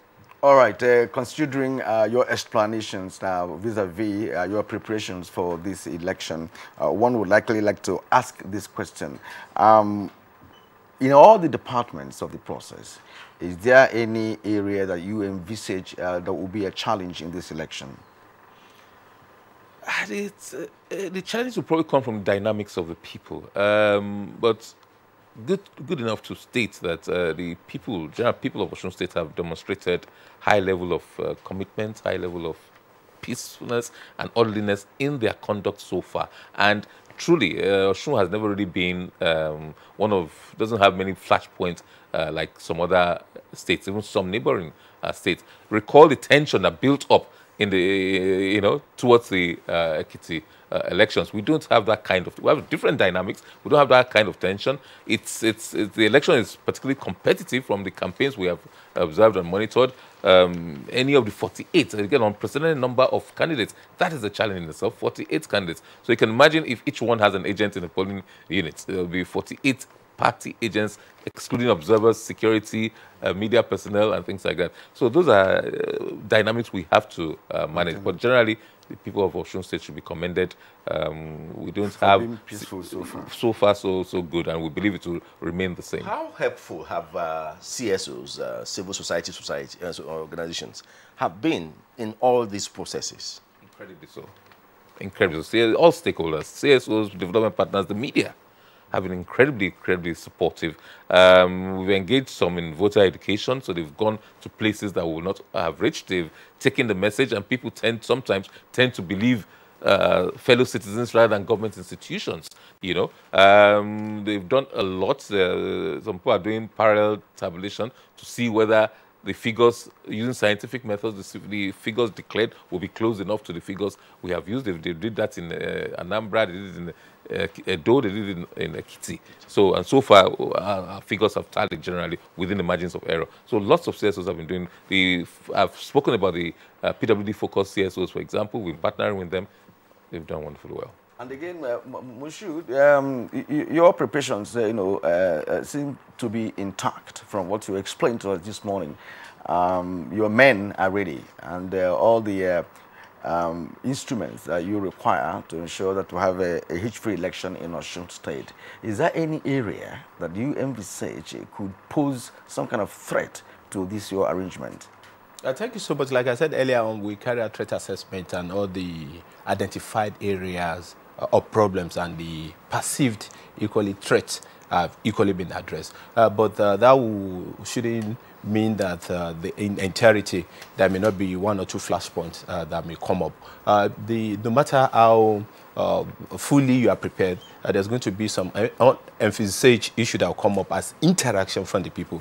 Largely, the people of Osun State, kudos go to them. They have been very peaceful from the period of pre-elections, campaigns, and nominations, and others to the period that we're entering into. And we want them to know that the project of Osun is for Osun people. No matter which political parties are involved, they should know that the unity and the peace of Osun people is paramount, and they should continue to do this to assist us. There's no doubt that we have more candidates vying for the office than what we have in Ekiti. We have 48 this time around. But the utterances, the conduct of people who are involved in Ekiti prompt up some certain issue that were equally addressed with the deployment we did massively in Ekiti. And we are carrying out the same deployment. But this time around, the lesson we learned in Ekiti is that no matter what your good intention, people can still cast on that to ensure that they criticize you without even no just cause. And that is why our announcement is on the number that is being deployed is limited to those number that be posted to the polling unit. Then for others that will ensure law and order and peace within Osun State that are equally part of the deployment, we have not announced their number. So as at yesterday, the Deputy Inspector General of Police in charge of operation in the state have gone round through the state on what we call the show of force exercise with all the other security agencies involved, because the DIG operation is in charge of all the security architecture for the election. They have gone around, they have met with people, and they have equally talked to them. And we are enjoying large cooperation from them. And we are very, very hopeful that come Saturday, everything will be peaceful. We'll be able to ensure a secure environment for credible elections in Osun State. Thank you very much, Mr. Moshood Jimoh. We have some tweets, and let's begin to look at them one after the other. Omogbola tweets, INEC has a chance again to show the world that it is capable of conducting a free, fair, and credible election. The election must not only be free, it must be seen to have been free by every stakeholder. This is a major election before the 2019 polls. All eyes are on INEC and Nigeria. All right, Femi, there is this tweet that you may have omitted, but I think it's important we read it out because he should have the right information. Osun election, that's coming from Sani Michael Omokoji. He said the Osun election, the reason given by INEC to ban the use of smartphone is not substantial enough. I was in USA during the last election and such never happened. So why in Nigeria? Look, INEC and MPF should stay away from politics and allow politicians to play the chess game for us to see. You see, from this... Sani Michael Omokoju again tweets, Osun Guba, thank God for the President Buhari's intervention on police, invitation to Senator Adeleke. Now, if Omokoji listened to Mr. Uzi here explaining that of using phones in election, he said, you don't go into the polling booth or the polling cubicle with your phone. He didn't say they shouldn't come with phone. Besides, Sammy, America's democracy is over 200 years, and ours is always described as nascent. So let us, Did Sani see anybody snap votes and go and take money in USA? In USA, we are responding to our unique situation. And if police stays away, then there will be chaos, in elections. Now, Paul Shedrack E., the fate of the good people of Osun is in the election to help them out of the modern slavery they are in presently, because an election is coming, everybody is now a saint. And Chris Simon, I pray Osun Guba won't be like Ekiti. It shall have a global standard and thorough electoral processes. Now, Love Day, Chinon, so this is also the ripest moment for the people to reject the rich politicians from the mainstream political parties who are ably experienced in deceiving and disappointing the common people every 4 years. The masses have to unite against these elites while they are busy fighting themselves over matters of no significance to the growing rate of inflation or unemployment. And Dele Jack Solomon says, if truly the police officers deployed for the Osun election have been paid the sum of 50,000 naira, lectured and educated on electoral conduct, behaviors, laws, and offenses, they are expected to conduct themselves in a highly ethical and professional manner and shun any overtures made to them by corrupt politicians to assist them in truncating the wishes of the good people of Osun, because the will and wishes of the people at the poll must stand. All right, sir, Ms. Yuzi, your final thoughts. My final thought is just to wish everyone well, and I hope that the peace and the conducive atmosphere we've enjoyed so far in Osun State will continue. We urge people to go out and cast their votes in an orderly manner. All right, Moshood? I want to say that if you allow me 1 second, the body paid to police officers are their DTA, digital allowance, for rank and file is 5,000 per day for 10 days. For other officers up, that's the specification of the amount. So people should know that we care about the welfare of our personnel, so that people doesn't say policemen are deployed and they are not being paid. Are they going to get the money? They've gotten the money already. And people who are mistreated are casting on it. What we have on Twitter for the first time was that Aregbesola has paid the money. And we came out at the book and said, no, this is the money that comes from the police force secretary. It's not from any politician. And people turn around and say federal government has paid 50,000, which is more than the salary of a constable. I think that is ridiculous, and that shouldn't be allowed to fly. Then lastly, there's no time limit for crime for you to arrest a suspect. Any suspect that is accused or there's an allegation of an offense can be invited at any time. And police action terminates when matter are taken to court. We have filed charges in court, and the matter is off our hand. So, but if there's any directive that we shouldn't invite him, that directive does not exonerate him from the offense. And people should know that the rule of law prevails above any other consideration. All right, thank you very much indeed. Here we conclude this segment on our program, Good Morning Nigeria. Of course, we looked at Osun State elections, which is coming up on Saturday. Jimo Mushood is, of course, the Acting Deputy Commissioner of Police and First Public Relations Officer. We thank you for your insight. Thank you so much. And, of course, Oluwole Osaze, who's the Director of Education and Publicity of the Independent National Electoral Commission. We thank you once again for being here. We wish you a good outing on Saturday. Thank you. All right, Good Morning Nigeria continues with the second leg of our conversation, which is on NFF election that we'll be holding in Katsina. Do stay with us. Nigerians. Suicide bombers are not spirits. They are not ghosts. They are human beings like you and me. They live amongst us. They are your neighbors. They are your friends today, but terrorists tomorrow. So you must know your neighbor now. Security begins with you and me. Know your neighbor. Be vigilant. Be security conscious.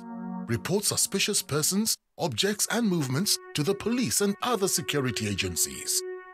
The security of our nation is a duty for you and me. If you see something, say something. Nigeria unite against terrorism. This message is brought to you by the Federal Ministry of Information and Culture. Fake news which is shared for malicious purposes is a danger to our peace and security in Nigeria. Misinformation as fake news is a serious threat to our hard-earned democracy and promotes hatred and misunderstanding between our communities.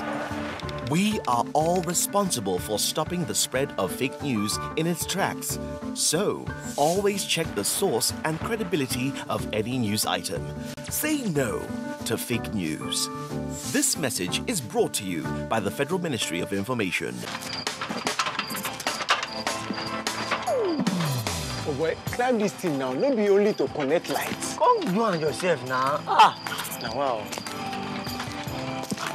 Oh boy, calm down now. Oga Kasali electrician, what would they look for with this? Oh, Oga Kasali, come help us fix this wire now. Sorry, I no longer carry out illegal connection.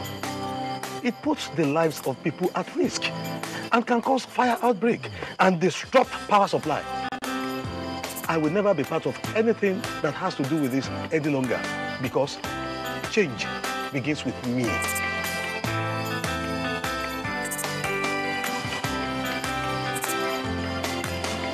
Oh boy, letting me talk makes sense. Oh boy, we could carry this ladder from over. This message is brought to you by the National Orientation Agency in conjunction with the Federal Ministry of Information and Culture.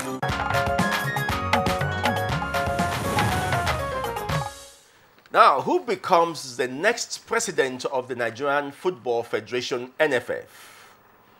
Yes, Femi, that's the big question in the minds of football enthusiasts as elections into the NFF Executive Committee holds today. 4 contestants are battling for the NFF presidency, including the incumbent, Amaju Pinnick. Indeed, Femi, and of course other positions into the NFF Executive Committee will also be filled in this election today. Before we go into the matters arising on the NFF elections, let's take this background report put together by our sports desk.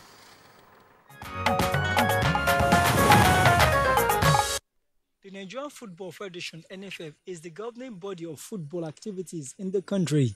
It constantly promotes, regulates, and controls the game of football in Nigeria. Since its establishment in 1945, the NFF has had 39 presidents, and this Thursday, a new election into its executive committee is scheduled for Katsina. The poll will be conducted by an electoral committee headed by Mohammed Sani Katu. This committee was set up at the 2017 Annual General Assembly in Jos Plateau State. The committee has already declared incumbent Ameoju Pinnick, former Nigeria international and one-time NFF Secretary General Chief Taiwo Ogunjobi, former NFL President Aminu Mangere, and Chinedu Okoye to contest for the NFL presidency. Incumbent Seyi Akinwumi will contest with Sunday Dele Ajayi for the position of the first vice president, while Patrick Ifeanyuba will run against incumbent Ibrahim Musa Gusau for the slot of chairman. 15 other persons will battle for the 8 available positions on the executive committee. Ahead of the elections, however, football fans in Abuja are optimistic that the election will be free and fair. I want the election to just be free and fair, no fighting. If things are being done right in the glass house, we'll get it right. They should do away with issue of sharing money. Let a credible candidate that is reliable, a candidate that can take Nigerian football to the next level, let the person emerge. To discuss matters arising in the NFF elections, we are joined from our Kaduna Network Center by a former chairman of the House of Representatives Committee on Sports, Godfrey Gaya. You are welcome to Good Morning Nigeria. Good morning, Nigeria. And in our Ibadan Network Center, we have Jide Fashekun, a sports journalist and analyst. Jide, good morning to you. Good morning, Nigeria. All right, Jide, let's begin with you. Because you've been a sports writer for decades now, can you capture the expectations of Nigerians, especially football lovers, for today's elections into the glass house? Actually, Nigerians are looking forward to see the possibility of a free and fair election. An election where we are going to resolve the whole riddles and issues that had bedeviled the sport. Now, this also takes us, first of all, to pre-election issues. As of today, there are 2 matters already in the Abuja Federal High Court trying to stop the Katsina election. There has been the Giwa Pinnick election issues that that's been on ground since 2014. All this are all playing out. Now, in the last 24 hours, there has been new, fresh crisis as to the disqualification of Alhaji Aminu Mangere, who is seen as a front-runner in this race. All these issues are adding more to the tension and the pressure of what happens in Katsina. Now, at the end of the elections in Katsina, are we likely going to have peace? It is still a question that a whole lot of Nigerians are waiting to be answered. It's important that we don't begin to build on the rot or on the squabbles of that we saw in the last 4 years. Is there anything that has been put in place before this election to settle those squabbles and then ensure that this election itself does not generate new ones? Sincerely speaking, I will say no.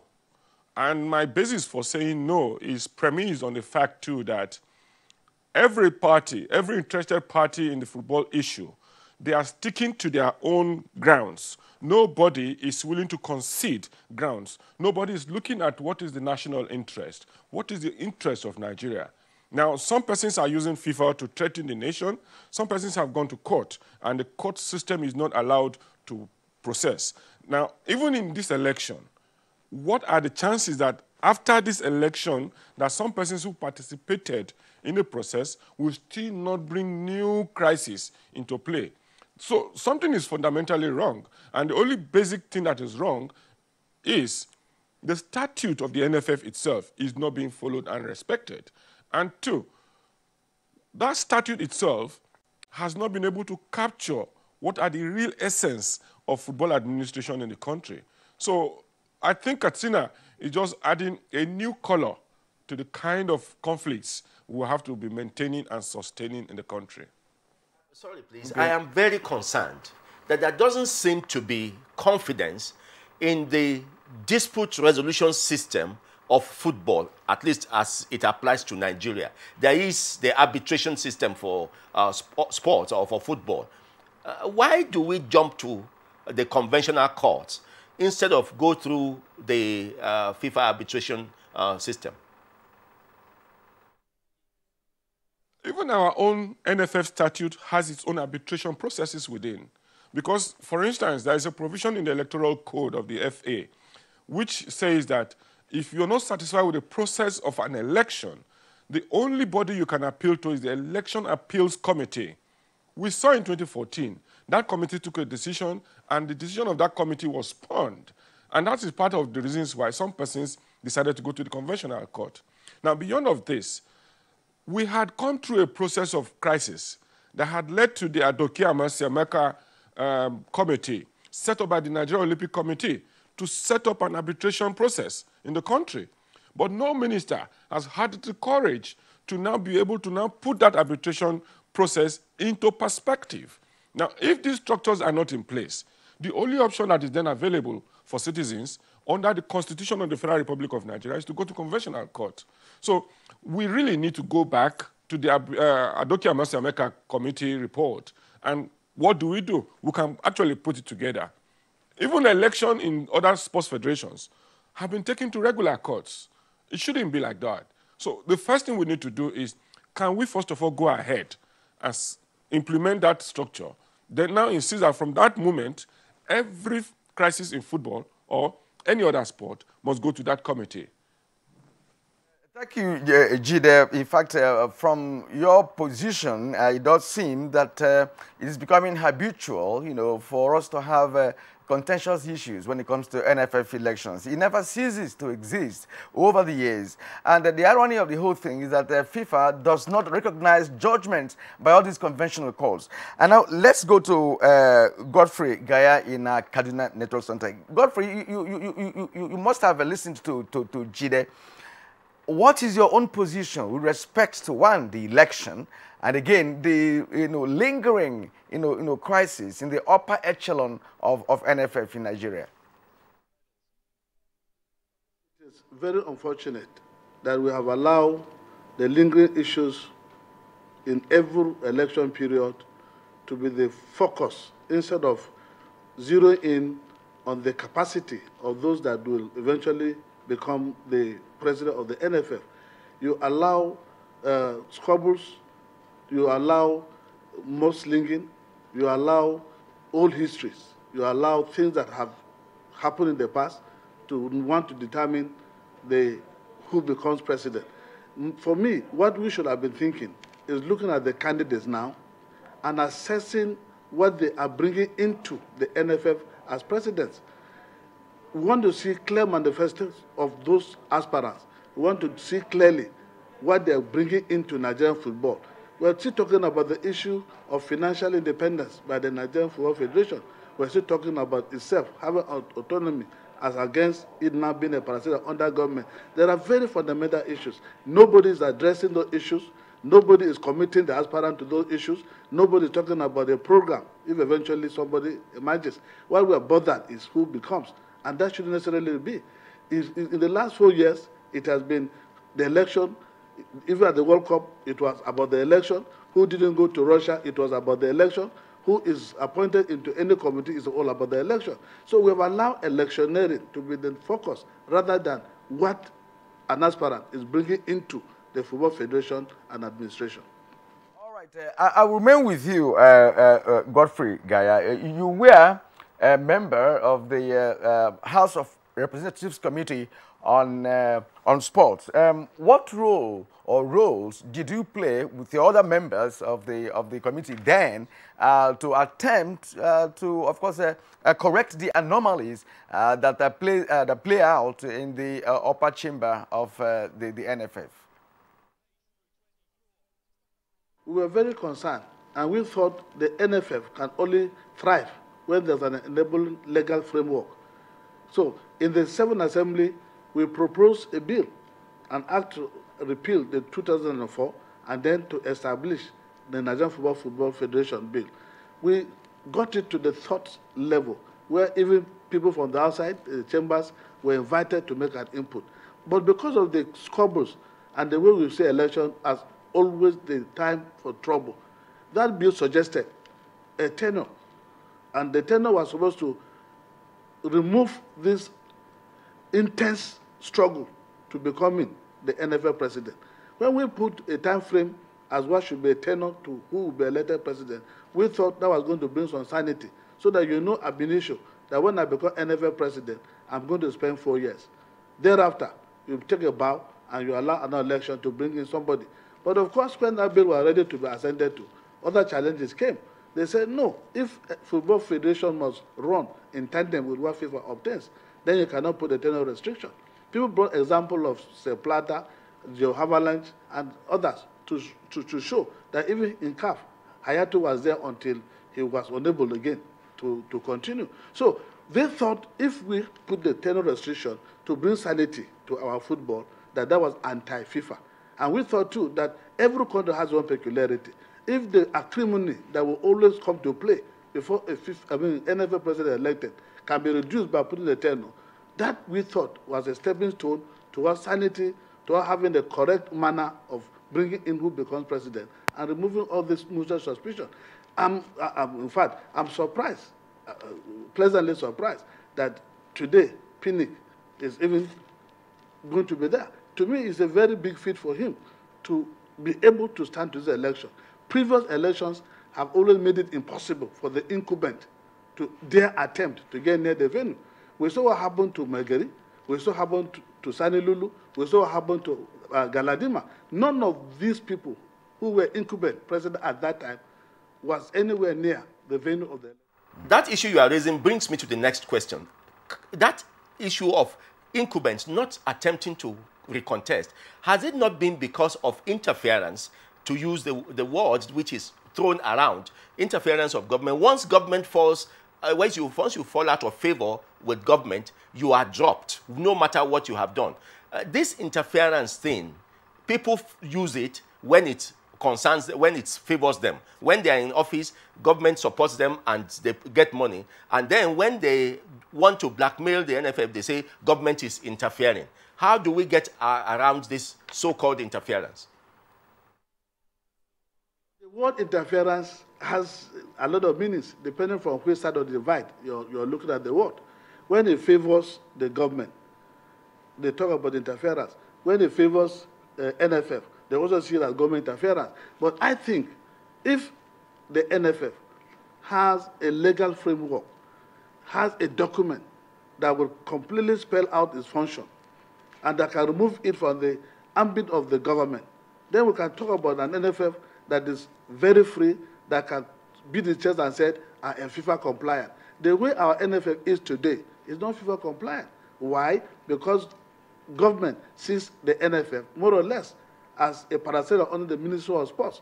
And if that is so, and if that the president will report to the minister for any kind of approval, certainly you cannot completely say that day or today's NFF is free from interference. Certainly who plays the piper or they say the two. If the government gives money to FIFA to run its affairs, and then the same government cannot ask how such monies are being utilized, certainly there will be conflict of interest.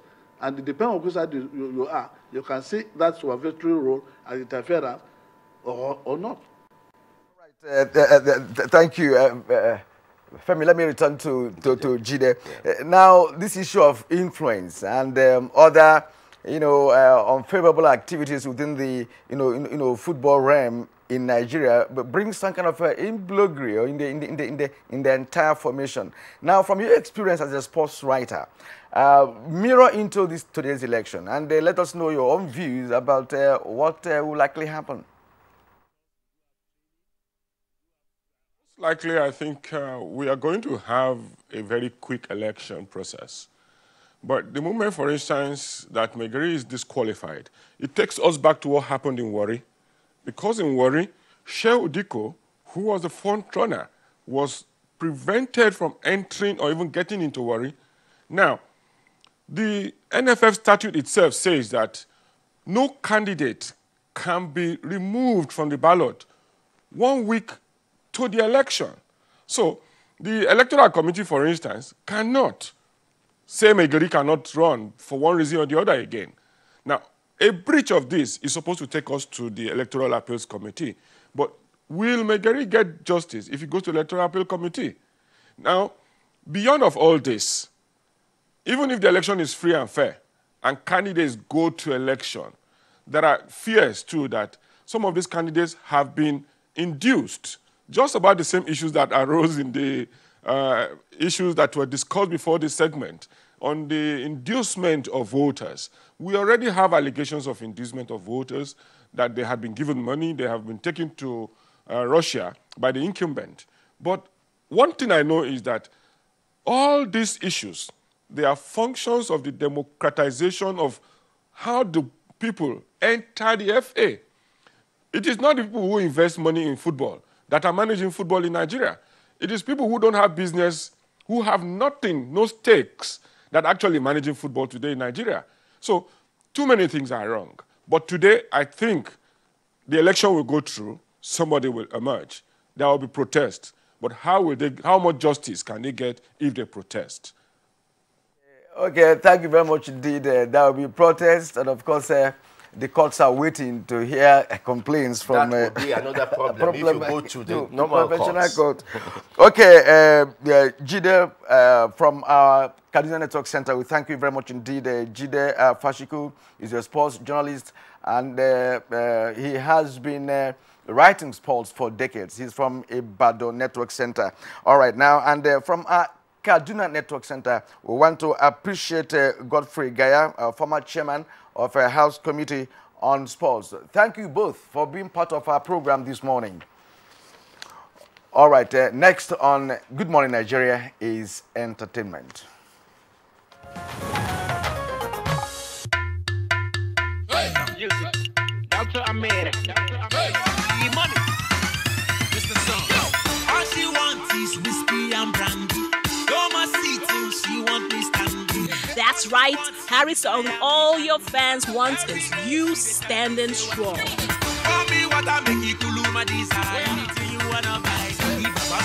Harrison got his fans terrified after he posted a tweet saying, "Don't cry when I die." This ignited so much sympathy and worry from fans and even his fellow celebrities who took to social media pages to offer words of encouragement and support, and a few shades as well. Thereafter, Harrison again confirmed on his Instagram handle that he is indeed battling with depression and is trying to fight it. We also spotted a post on his Instagram handle with him and his therapist indicating that he is receiving help.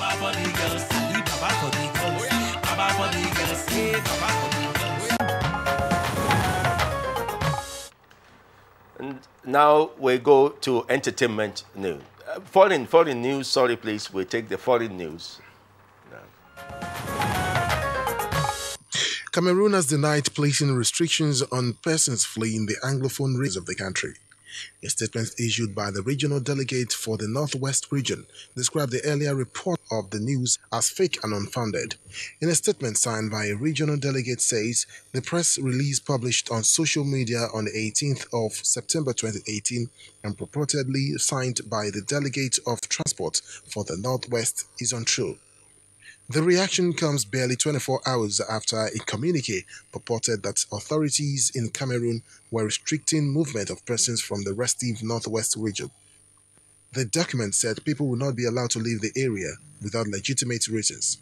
People in their hundreds have been fleeing the region as the Anglophone crisis continued to take a toll on lives and property across the region. Separatist groups are seeking independence from French-majority Cameroon after a series of peaceful protests against marginalization was clamped down by government forces. The separatists are seeking to establish a so-called Ambazonia region. Now, elsewhere, former Malaysian Prime Minister Najib Razak has been arrested over allegations that hundreds of millions of dollars linked to a statement investment fund was found in his personal bank accounts. Malaysia's anti-corruption agency said Najib was arrested at his office and will be taken to court to face charges.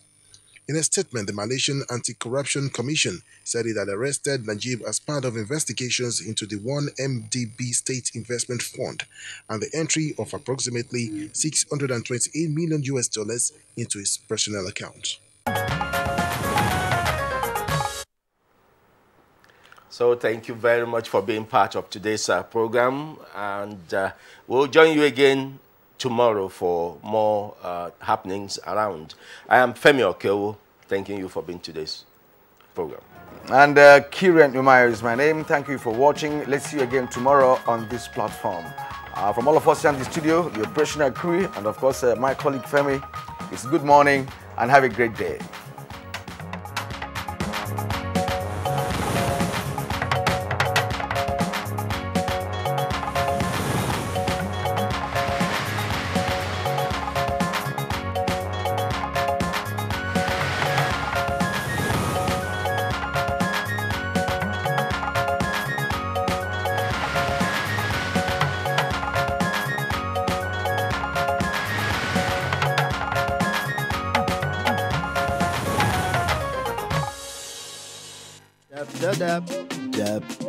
Yes.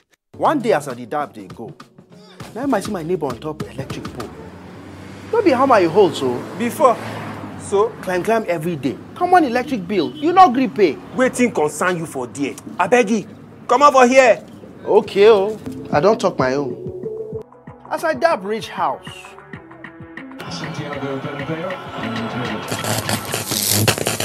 Yeah! Fire! Fire! My brand new flat screen. Hold up.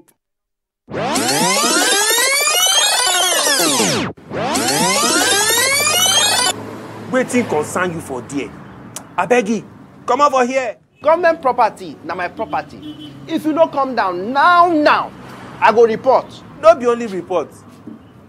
Now report card.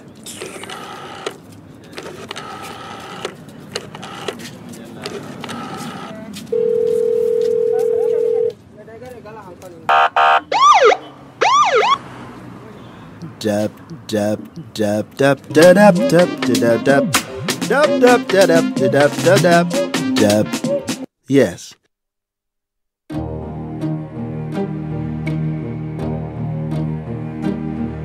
Disaster occurs on frequent basis. Some we hear of, others we do not. Terrorism, flood,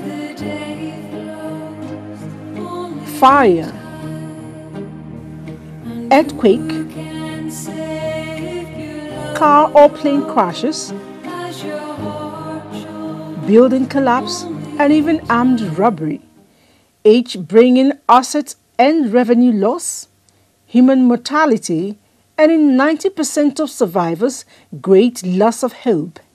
Flooding is the most common of all environment hazards, and it regularly claims over 20,000 lives per year and adversely affects about 75 million people worldwide. Nigeria has had its fair share. Who can say where the road goes, where the day flows? Only time. And who can say if your love grows as your heart shows? Only time.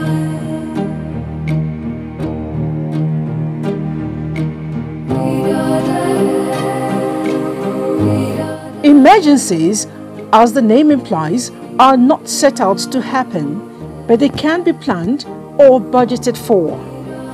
Disaster management may not avert emergency threats, but it will decrease the impact of disaster where well handled. It then brings to the fore the key phases to management of disaster: mitigation, response, recovery, preparedness, and prevention. Every citizen must be well acquainted with all of them. Wishing disaster away does not avert it. Rather, as put in the local parlance, a man of valor is only identified at a time of emergency. Let us always be prepared.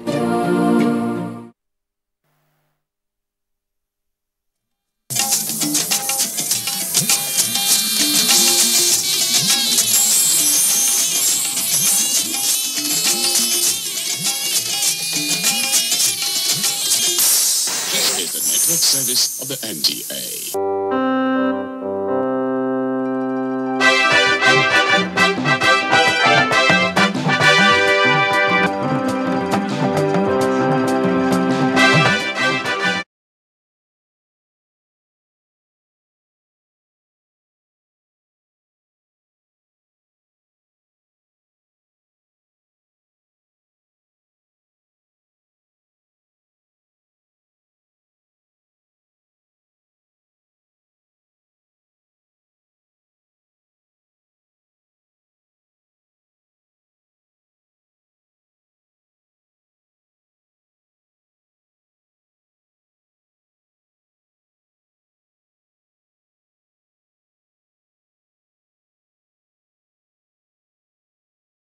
And over time, I resigned and became a social entrepreneur, a social reformer, popularly known to be the advocate for the revival of Ajakuta Steel Company and the resuscitation of the steel sector. But my experience in that field for the past 3 years have proven to me that the voice of a citizen in the civil space takes a long time to be heard, and it's very difficult to create the impact from the outside. And considering the fact that Ajakuta and the steel sector demands a lot of political will, and over time I realized that, look, political will seems to be the missing end, and that can only be given by a politician. And after the famous March 1st presentation I made at the National Assembly, that got me up close and personal with the legislative, and I realized a whole lot of loopholes, like Nigeria does not have a set of steel laws, and the industry sector seems to be missing so many policies and regulations. And of course, at the same time, the people back home in the senatorial district, kept on calling on me that, you know what, Natasha, why don't you go in there into the National Assembly and represent us, be our voice. We need so much more of you because we find the content we need in leadership. And then just about a month ago, I accepted the call of service, and it's been amazing. Being, a new politician. Did you say amazing? Yes, it's like seriously. It's been interesting. I'm sure she does not agree with you. Is it amazing? Well, I think she the call, asking her to come for service might be amazing, but I think she's going to really find it a little bit more intriguing when she now really brings herself out for the voting. I think coming out to let the people vote for you, and then wait for them to vote for you and see how the vote counts, it's going to be lots more challenging than being amazing. But then it's good. I have been there, as an engineer. I actually want to be at the executive part because I feel a lot of laws have been there, and so many things about the implementation. And so actually, as an engineer, it's all about engineering something that is profiling a solution to a problem. I see the decay in the infrastructure of this country. I see the short-term planning. You're building a road, and then it's for just 10 years, and then in the next 10 years you're building again, or you're breaking down the pipelines. It's so horrible because this country we need to build for 100 years, you need to build for 200 years, and then it's sustaining. So I decided to come in as far back as 2007. And you've been contesting since It has 2007? been, yes. No, can we share some of it? I mean, one would expect, okay, after the first trial, you know, you would like to... I'd like to know You'd like to know how... experiences. Okay, let's get to find out this experience. 2007, that's like 11 years now. Yes, exactly. And you've not given up? I haven't, because I'm a go-getter. As a woman, it was strange for me to read mechanical engineering. And as of 1997, I dared to go to the commercial pilot school to become a commercial pilot. And so I have a lot of daring attributes in me. And I feel unless I get what I want, I don't leave the stage. 2007, I came out, I contested with the then Suswan, the governor of Benue State. I never gave up, I never stepped down. Like President Buhari never stepped down one day. That is also very, very common with me. And when I didn't get to win, it was quite rough. You have the togway, you have the lack of fun. You know, women, we don't ever have the energy to chunk money from public fund in order to throw it around during campaign. So one way or the other, I got out of, I couldn't make it. And then I wasn't actually out of the system because they saw something in me that I had to contribute. And then I became the general manager of the Benue State Water Board. And then I made sure that we designed a waterworks that could last for 35 years. Oh, really? 35 yes, years? 35 years. It's still running. But the problem, again, is the distribution. While we were designing it, I kept insisting that we have to do the distribution network, because it's like you're cooking food in the pot without making provision for the plate, you know. So the distribution network is not too strong yet in Benue State.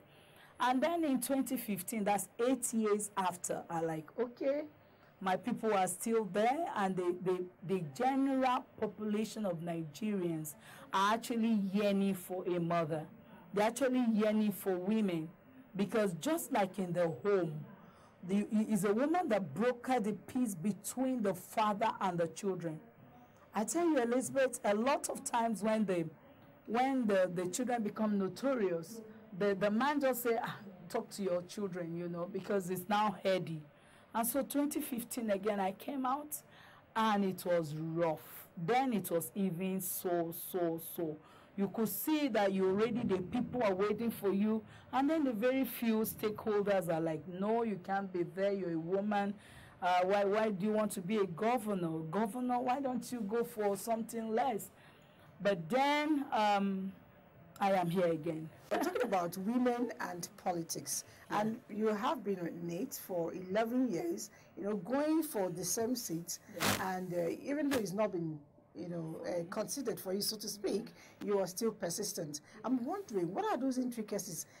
Natasha, you're the newcomer, you're the new kid on the block, just 1 month old into the business.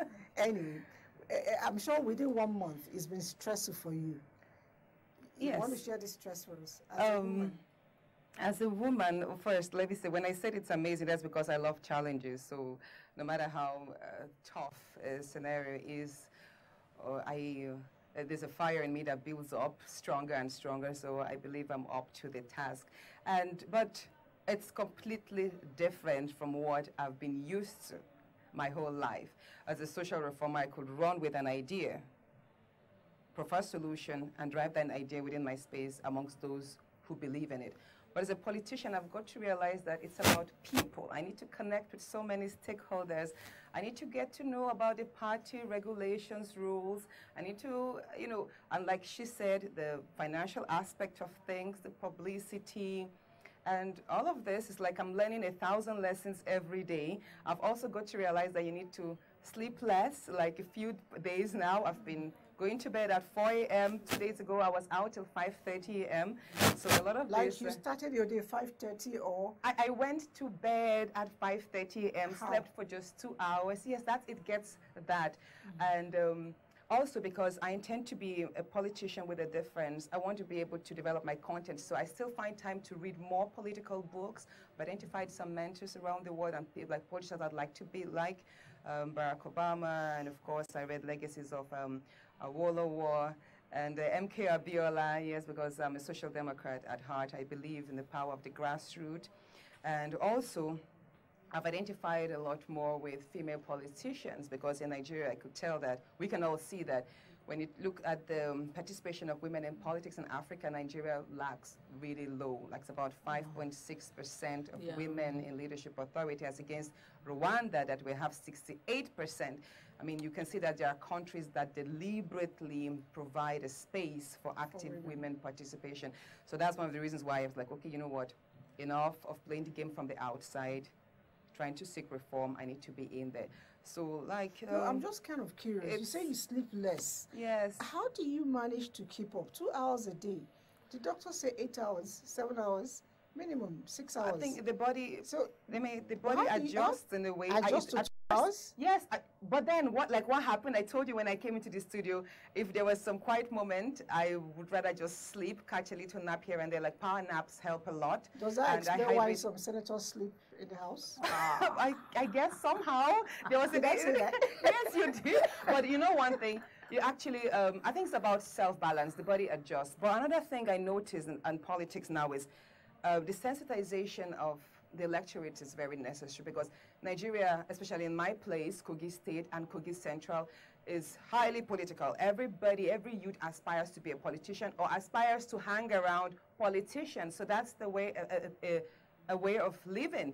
And that's what I'm trying to educate our people that, no, that's, you don't elect your leaders based on their years of office, of their how do I put it, years of active participation in politics. You know, the fact that one person has been, started from being a councillor to a local government, to a chairman and all of that in House of Reps and Senate, that does not mean that person is qualified. So I have to educate people that, you know what, why don't you engage with your leaders or the potential, the aspirants, ask them about the vision, get to connect to see that that vision really matters to the development of your space. And then you can vote them in. So that's what I found. And second thing, another challenge I've discovered is a lot of people still expect you to have like a godfather. So many have asked me, who is your godfather? Who is your sponsor? Who is your financier? And I get to say, no, I don't have a godfather. I don't need to have a godfather. In this modern age, we need to have new thinking in politics. And so that's another thing I noticed. How about people godmother? Expect.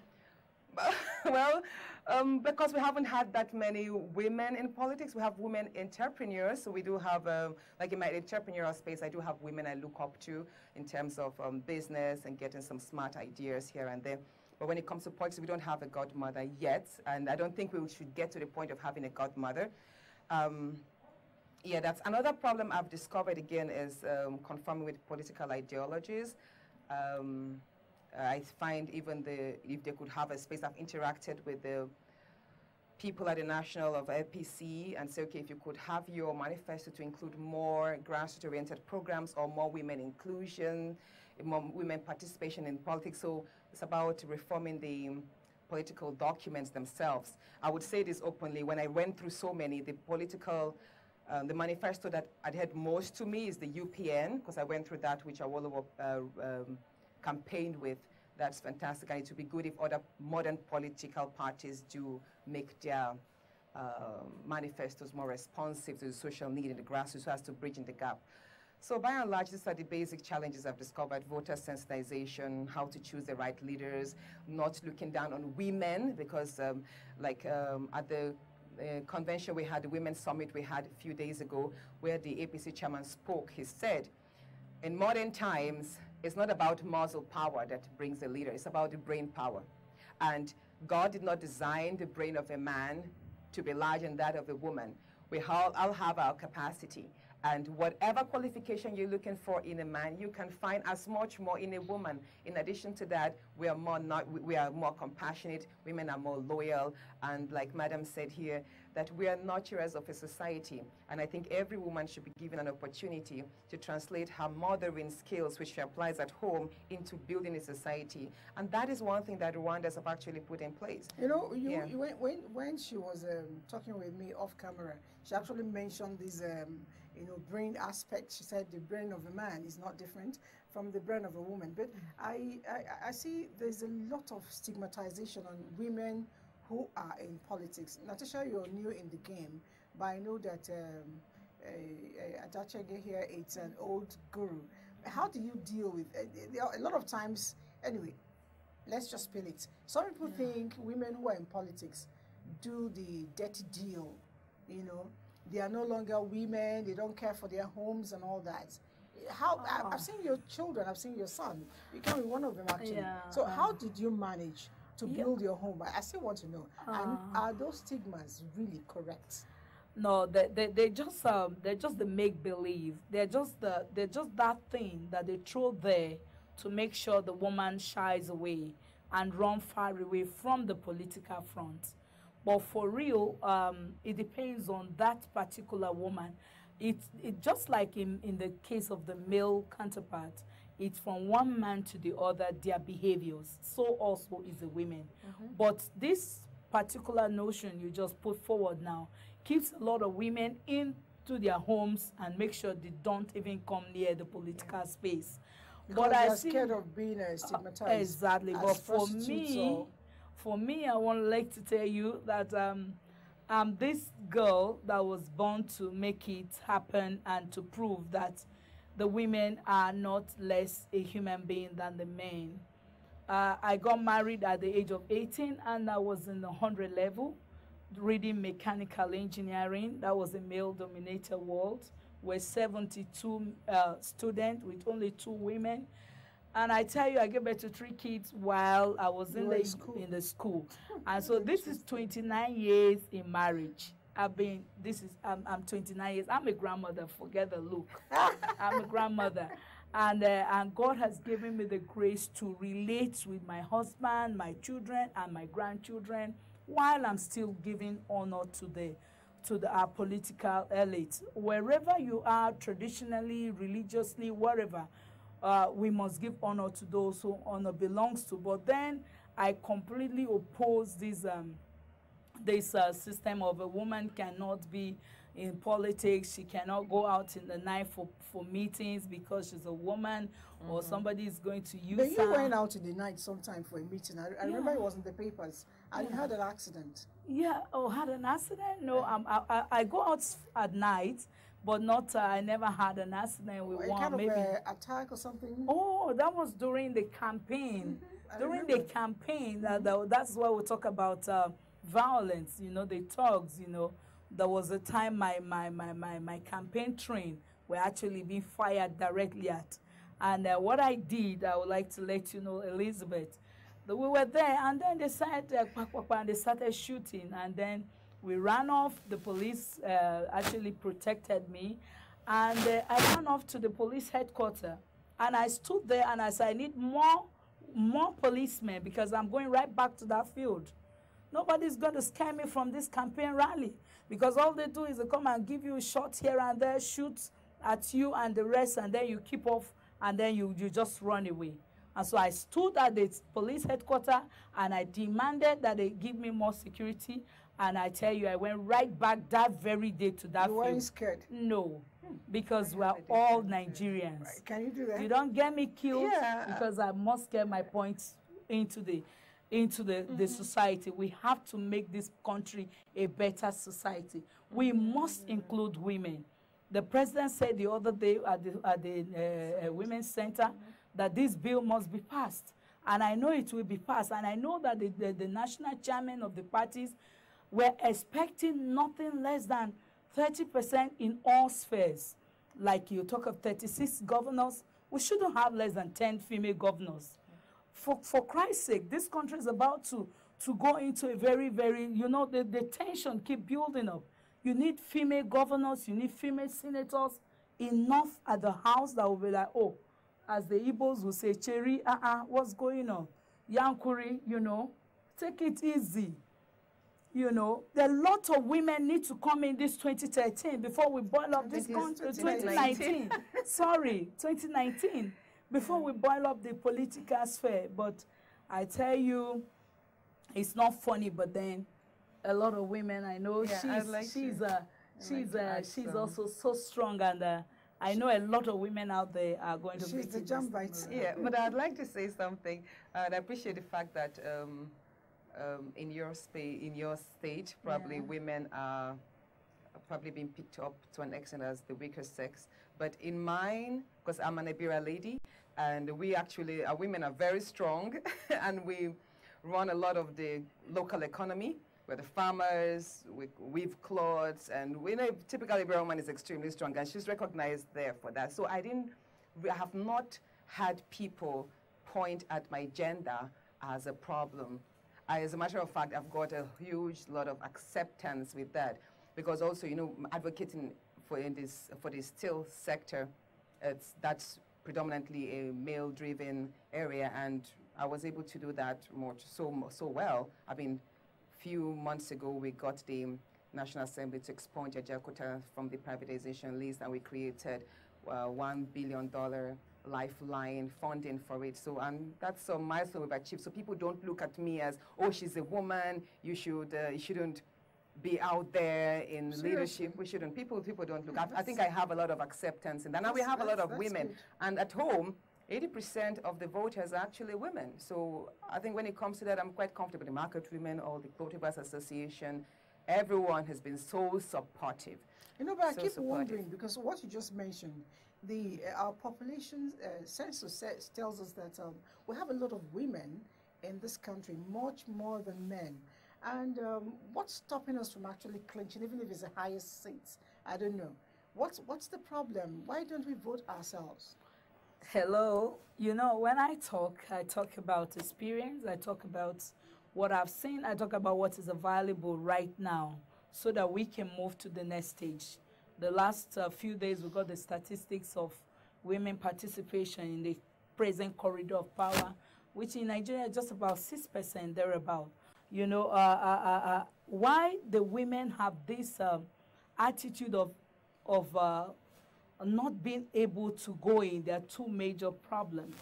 Number one is the funding. You can hear a lot about, if even the cost of the forms, you know, tells you that it's already set for people who have some money in their pockets, you know. And but so some political parties, their forms are free now. For the women, quite well, they're free. But then what I'm trying to say is that even if for the men is this is the amount, it shows that this kind of man has some strange money somewhere to throw around, you know, when it comes to the reality of this thing. And then with the poverty that is in the country, you see a lot of people feeling that if I take this small amount today, I might not see you again for 4 years, so let me take this now. So the vote buying affects women. Toggery, you don't want to get killed. You don't want your children to get killed. And the major problem women have, which we're really working on in a lot of the forums, is that because women generally are loyal to their husbands, when they come into the political space, they want to hear, what did the leader say? What did this senator say about this candidate? So I tell them, if you were getting married and you did not wait for your mother to say who you're going to marry, you're a man, you're getting married at the age of 20-something, you didn't wait for your father to say, this is a woman. Now you need a person that wants to rule you for 4 years, and you're going to sit for somebody to tell you who to follow. So a lot of women get a lot of the major, the quantity of women that you see shouting at political forums and campaign grounds. When it's time for voting, you see them pull back and like, what did they say he said? You know, and then you're like, hey, you're a woman, vote for this woman. And they're like, okay, I will. You know you are the best, but I don't want to dishonor this, our leader. So women have that problem. We've seen it happen. In 2015, I was the second runner-up after Samuel Otom, and I saw it all happen. And a lot of the women that were with you at the point, they begin to shiver and they begin to, but we have done a lot. And I believe that with the present First Lady of Nigeria, I want to tell you, Elizabeth, and you that is here, Winnie, I think we're going to see 2019 better because she doesn't miss her word. Yes, definitely. She doesn't mix words. And we'll be right back after this break. When we come back, don't forget, it's Women in politics.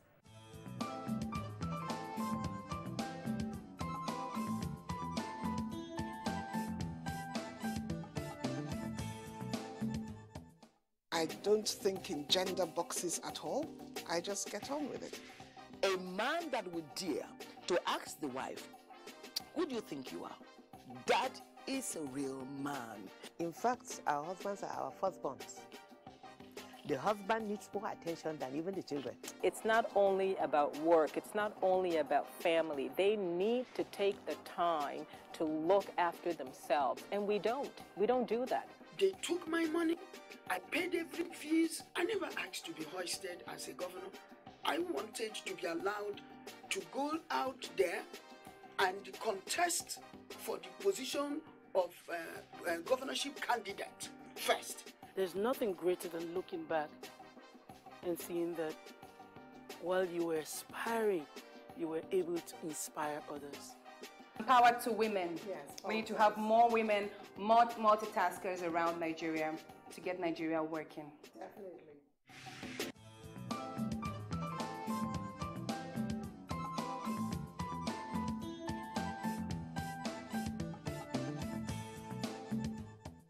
The show is still conversations that we've been chatting with aspirants here, gubernatorial aspirants and senatorial aspirants from different states. Of course, they are all women discussing challenges of women, because this time around we are saying women, we must speak it up and do it right. And it says Hadiza, that it's a man's world really, and I really don't know what that means, but I also know that these men have influence when it comes to marriage. Talk to us about you, your aspirations and your family status. Oh, okay. I thought you were not going to ask that, but let's discuss it. I'm a single parent to 3 great children, and I have done pretty well managing my home. I'm managing my business, and now managing politics. So I have not really been stigmatized with the fact that I'm a single parent. Seriously? Yes, except because a lot of people will tell you. From like I said, from my own place, we have a lot of strong women, and even in the north we've had Queen Amina, who and she's ruled quite well. She conquered a lot of northern territories, and she was single. And some even say she was a black widow, but that's on the other part. So bringing it home, I have not really, except a few elders called my attention to just ask, okay, what is your status? Are you single? And how is that going to translate into your capacity to lead? And so I just explained to them, I said, look, I put them through my achievements in life, and I've made them realize that my personal life does not in any way or is going to hamper my capacity to deliver the mandates that the people deserve. And of course, when you look at what I've achieved from my secondary school, I was the head girl in Federal Government College, Doani, to my MBA, where I made the best results in oil and gas management. And I've always been an achiever because I have learned to compactualize the necessities. Like what is important, I give my absolute focus and attention. And that's exactly what I was able to translate into my advocacy for the revival of Ajakuta Steel Company. And I don't think I'll have a problem in putting my very best in service. I mean, come on, my people, what matters most to them is social justice, economic development, which will translate into peace, unity, and progress of our communities. So how does that affect, how does my being single affect that? I mean, that's my personal life. But of course, I would like to say I respect the marriage institution. I do look forward to getting married someday, but not now. I'm not searching. Okay. No, because I mean, I do interact with a lot of female politicians, and some of them, like Madam said, sometimes some women drop off because of their husband's intervention. And I would like to say that's the plus side, because I don't really have a man to like report to and tell, oh, wait, well, I'll probably have him stop me from attending late night meetings. So I'd like to say that I'm looking forward to the days I'm going to get married, but for now I'm taking the best advantage of being single and giving my utmost attention, undivided responses to my constituents, future constituents, and I think I let it go. But do you think our husbands actually stop us from getting to that position. Do you really think that? No, some husbands do, and many husbands as well encourage their wives. I want to be, it's a very, very rare privilege, and I'm lucky I'm blessed to be that woman that the husband is always standing by me for any ambition. I tell you, when I wanted to be a commercial pilot in 1997, when I went to the school, even before I enrolled, and some other friends of his will come and like, your wife will be flying around and she's going to go around with different men, and are you going to allow that?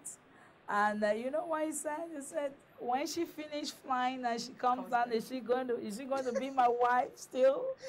I think I'm okay for her. If she finished flying around and she remains my wife, I am good, and I know the other I married, she's not going to even fly around, but all the same, I think I'm okay with her, you know. So a lot of men, actually, you can see a lot of the female ministers and female senators, you actually ask them, and their husbands have been there for them. So I don't want this feeling of all men don't want to encourage their wives. Some have this very, very poor attitude of letting their wives to become something, but so most times some of them do it because they have they're a afraid. complex. You know, most they times just have complex. Yeah, they think the woman will be bigger than them. And most times when they let go of the woman and they see how successful the woman become after them, they begin to even feel like having those women back again. So you see a lot of the women that are even separated still having very healthy relationship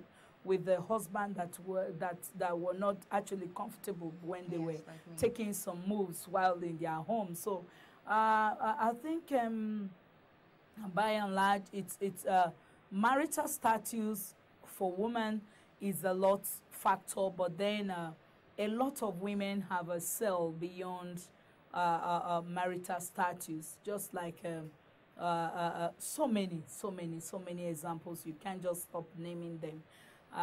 For me, 29 years on the road of this marriage, it has been with him, and he's still in it. In the campaigns, he goes with me, and I tell him, funny, I said, hello, you have to cast your vote first. So when we're going for the campaign, you sit this side. Look at what the Queen of England does. You know, be here and I be here. When you have casted your vote, your male counterpart will cast their vote, because they say that you have accepted that I be the governor, you know.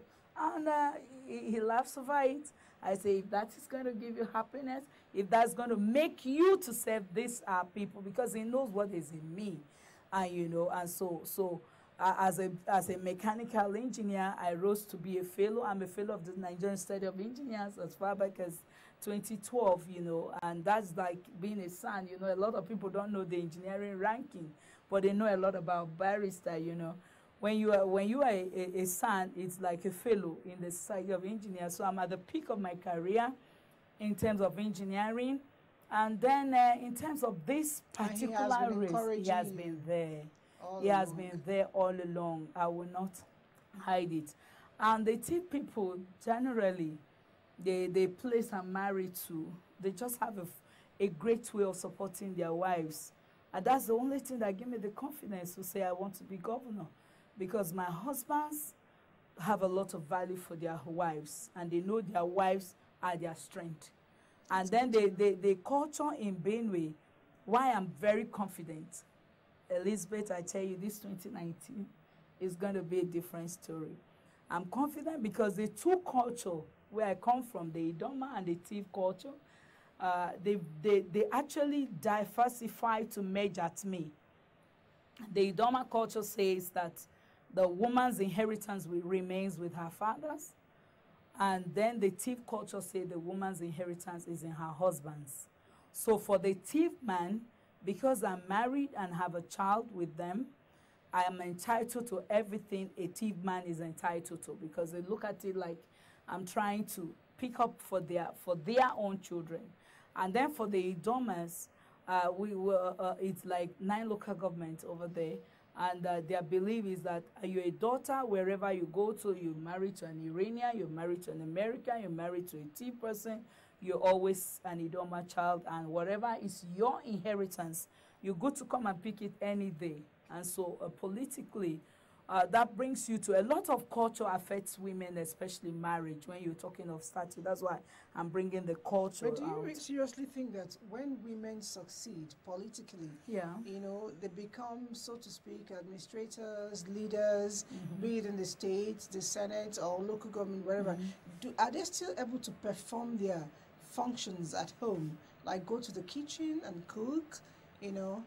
Generally, African culture, men like to be, I don't want to use the word served, pampered by their wives. They want to receive the food in their hands. You know, were you still able to give that touch with your family? To be honest with you, when the man understands with you, the days you are not home and the days you're not chance, and he gets his meals with the people around, he will be comfortable with it. But when you are home and when you're chance, you have to give the touch and make him know that, oh, yesterday I was unable, 5 days ago I was unable to do it, but today I am here and I'm here for you. You know, and so you relax back and let him feel that you are a wife again and that you are a woman and that you haven't gotten puffed off by the positions. You still be answering him, yes, darling. Oh, sweetheart. You had questions, right? Yeah, but I would just like to say in mine, with my children, with the past 1 month that I've been on the road, I have always created time to attend to the kids, especially their homeworks. Like Saturdays now, immediately I get back home now, it's homework time, it's catching up on each child's personal stories. I still take time to shower them, you know, and we garden as well, look around the plants. And so it's, I think right now what I used to take for granted, like, you know, mom is always around, I try to make a conscious effort like putting them, scheduling them into my timetable so the family won't feel neglected. Yeah, I've had some questions I'd like to ask you. Please. Being a seasoned politician, and I wish you well in the upcoming elections. I wish you well too. Thanks. I'd like to know how you've been able to address the issues of fundraising. Like, have you had fundraisings before, and what has been the responses from people? Yeah, you know, fundraising depends on your contacts and those who have confidence in you. When you're raising funds, you're going to look around about your own contacts and then those who have confidence in you. And so you're going to make sure that you are able to let them know what is their stake and what you're about to do with what they're giving you. And then if you have a track record of prudence, and you have a track, which I know you do have a lot of that, if you have a very good track record of prudence and they can trust you, you could just be sure you can marshal some energy. But all the same, it's a general problem for women, you know, because we have women who, a lot of us are actually, because of our individuality nature, you know, you don't want me to know what's happening in your home. I don't want you to know the negative side of what's happening in my home. Elizabeth wants to keep aside what's the negative thing in her home. We actually don't network enough like the men do. You know, if I'm a male politician, all the men around about me, we know our problems, what's happening in your house, what's happening with your fund. You know, like women, you're running broke and you still hiding it. You still making everybody feel that money is there, or you having a challenge at home and you don't even tell your best friend because you feel it's going to laugh at you. The men don't actually consider that somebody is going to laugh, you know. Just they want to get the problem solved, you know. They want to get the problem solved. So funding is a challenge for women politicians. It's not just in Nigeria; it's all over. But then it can be surmounted, and we're praying that the system itself. We're praying seriously because we're running a government of integrity, and we're praying seriously that this 2019 election is going to talk less about cash and more about integrity, more about track record, more about achievers, so that the women could come in, and then the fund will not be a problem. Okay, thanks for answering the yes, of course you did. And the second, which is also going to be the last, is we appreciate the efforts of the First Lady, Aisha Buhari, for intervening affirmatively in ensuring that there are more women in politics. I think that has broken the barrier of women trying to keep their own space. Now we find from the leadership top women reaching out to support women. And how have you been able to manage the various women groups and organizations in your state?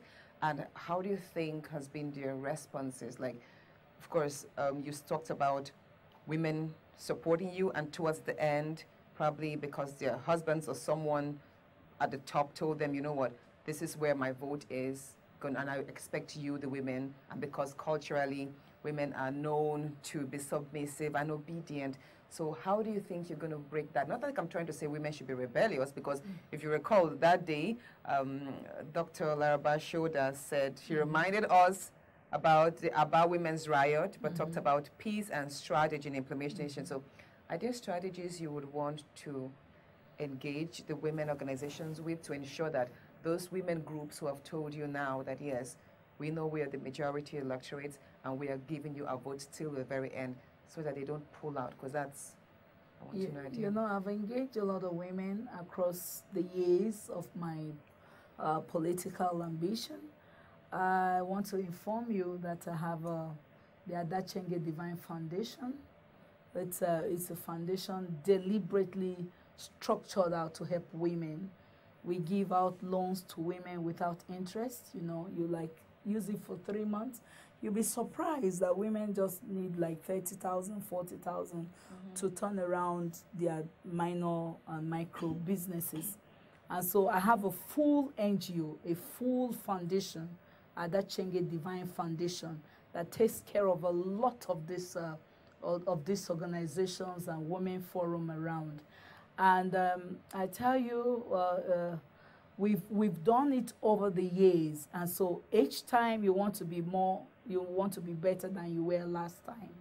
And all that we're talking, even on this television, we're still speaking to that one woman out there and like, hey, when it's time for vote, cast your vote for the woman that you know is a woman of integrity. We're not like every woman must be voted for, but you must check the women and be sure they are the women of integrity, and then you cast your vote for them.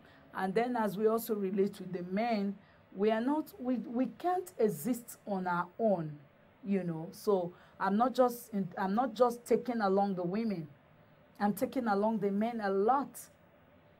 I tell you, the traditional rulers in Benue State, during the launching of Adachenge Divine Foundation, we have 23 local governments, 23 out of 23, with only one absent because of medical trip, were all seated to see and to support my organization. So it's quite she's in asking all the question. I want to file on that. Okay. No, I think she wants to just know she's how learning. much how she moving. Well, I want to see how much she has been able to learn. My director is telling me it's almost time. But before we leave, I want to know, how do you manage the seats?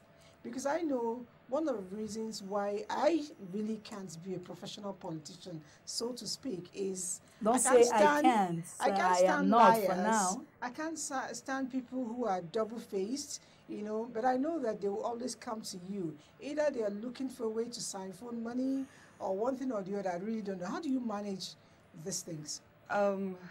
First, I'd like to say it's, as much as it's amazing, it's a learning curve. And they have, like, a lot of intrigues I've experienced, a lot of lies I've seen, a lot of deceit. And people say, hey, it comes with the territory, what we're expecting. And I've also learned how to be very diplomatic. And before, my words were very straightforward and honest, and somehow coming across... Diplomacy does not mean telling lies. To me, I would not apply lie telling, even though I've been told that you have to lie a little. I'm like, you know what, I'm not going to lie. I'll be as diplomatic as possible. Because if you want to change the narrative of leadership, especially women coming in and democracy, then you have to apply some different tactics. So I've discovered that like I said, some lies, a lot of deceit, a lot of people coming to you just for what they can get at the moment. People are not interested in the long term. When I try to sell them the vision of what the impact the laws we're going to create and their impact in society, be like, oh, that's long term. I want now. What's in it for me now? Give me, no matter what, 5,000, 10,000, 20,000. Another thing I've realized is suddenly everybody's problems became my problem. Everyone, oh, my son is in the hospital, my wife just had a baby, I need to pay school fees. And I had to tell them, okay, I sympathize with you, the little I can do, I want, but at the same time, I try to educate them that if you are trying to put so much pressure on me, and that means you're automatically trying to push me to go get a financier. That means that's where the godfatherism thing comes in. Or if I go borrow money or I sell some of my private properties to just win the election, that means I then become the kind of politician who goes in to embezzle funds to replenish the pocket which I dug too deep in. So I try to educate them. That's what I said. Voters' education is critical, is important. How people should choose their leaders and how to follow through inclusive governance to ensure that these leaders they elect deliver on their promises. But like I said, so far it's interesting. It's a lot of new lessons every day, and I encourage every other woman to step in. It's not as scary as it's been portrayed, maybe because I was called upon by our people, so I have the support of the traditional rulers, of the youth. The youths are fantastic. Nobody looks at my little flaws as a person. Everyone tries to support. There's no gender being mentioned. There's no religious discrimination. There's nothing about age. And they were like, you know, as a matter of fact, like, oh, they're not too young to run bill has come up. And it's been support, prayers, motivation, and encouragement all through. And I encourage more women to step up. Come on, more to women come up. definitely will come up. Thank you so much Thank you. for coming on the show. And Chief herself, Dachenge, thank you for coming. They've been telling me my time is up. All right, you heard them all. If your PVCs are ready, the best thing to do is polish it. Women or no women, the power is in that card. Go and vote for the right candidates. Even though we advocate that we should create change, if the change lies in the woman, please vote. Vote for your conscience. All right, conversation continues some other time. Don't go away.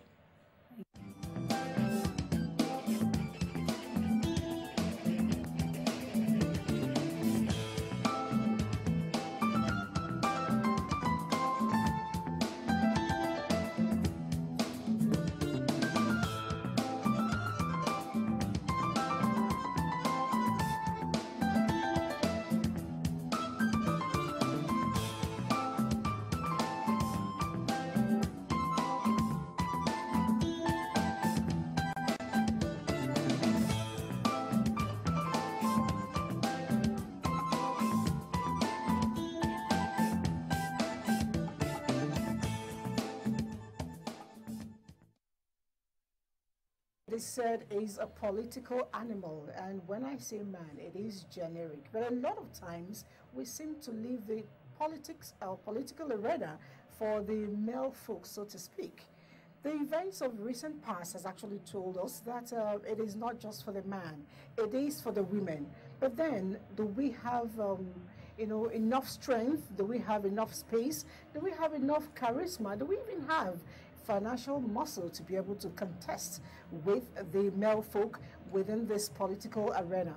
That will be the thrust of our discussion, our chat, our conversation here in the conversation room.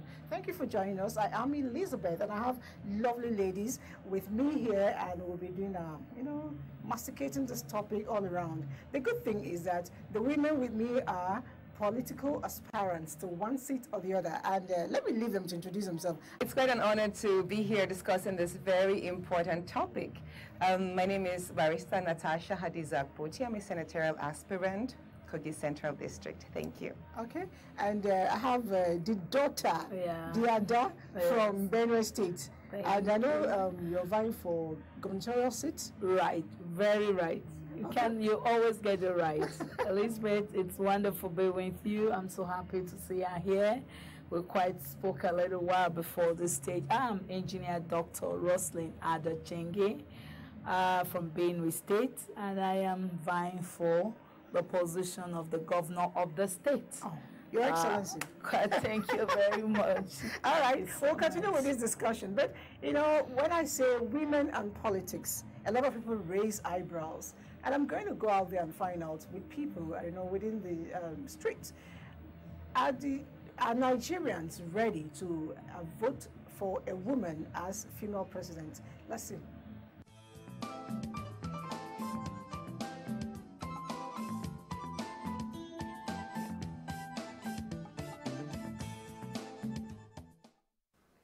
Women can rule Nigeria because women are trustworthy.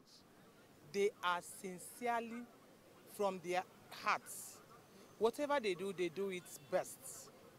That is I'm strongly believe that women can rule this country more than men. Yes. Because they have compassion over people. Because women, we have a compassionate heart, both for men and for female. But for both our children, we know how to handle things. We are ready. Yes, women are ready. You see so many women coming out for presidents. So many are coming out for governors and senators. They can be able to give us that chance, that opportunity. Women are ready to rule Nigeria. And we rule it with sincerity, without even frozen Nigeria's money. We'll do it with all our hearts. I don't think so. Well, if you look at an African tradition, apart from the Liberian woman, I've not seen any, I don't know, maybe there is, but I don't know any woman that is president. But for Nigeria own, the environment is not clear for women to become Nigerian president because there is violence in our elections. And women cannot stand violence. So definitely they may, it's not that they cannot be president, but the atmosphere is not conducive for now, as you ask me. You are saying now. Oh. I don't think that it will be possible. I don't think it will be possible because the husband may not like it. Even the children may not like it because politics, it deals, in my own opinion, I think it deals with so many atrocities. They may be ready, but they need massive support. Who will support them? You know, some people may camouflage, pretending to support them, just to collect money and materials, other materials and cars from them. On the day of the voting, they may go and vote for the people they like. The woman that they have been campaigning for, carrying her posters from here and there, they may not even vote for that woman on the voting day. They may go and vote for the person they like best. So in my own opinion, I don't think it will be possible for a woman to be a president of Nigeria. If you can see the male counterparts, the politicians who are male, before now, they have taken over the political atmosphere. And what do I mean by that? Looking at political situation in Nigeria, if you don't have what it takes in terms of finance, not to talk of to buy the form for a political party, it's unaffordable for the female counterparts. And apart from that, Nigeria as a country, we don't believe in the leadership of the females. Yeah, of course, because the way it is now, it's better for women to rule. Due to the situation of Nigeria, that if it is women, no matter what, they must have a feeling as a mother. Yeah. You see, in a country like ours, we always believe that we always believe in that gender difference. We don't believe in gender equality, as at now, and we also believe that the men are the head and they should be the one in charge.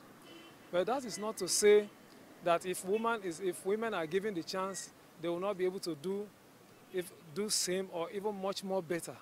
That because I don't belong to that school of thought that a man is able to do it all. Men have been doing it and they have failed us drastically. And I believe, in my own opinion, if a woman is given a chance to rule this country, I want to believe she will be able to do something. She will even excel.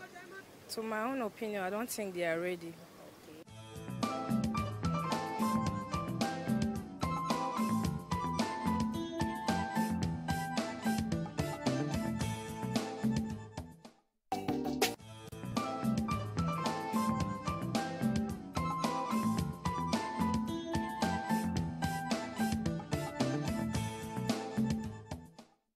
views of masses there, but I know that we are ready, definitely ready.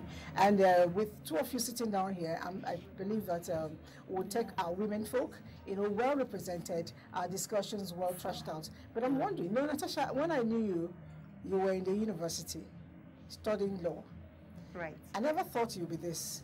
How did you, build up this desire to become first activist, now, a politician? I'd like to call myself a social reformer, even though many attribute my activities to activism, and that's fine. You're right.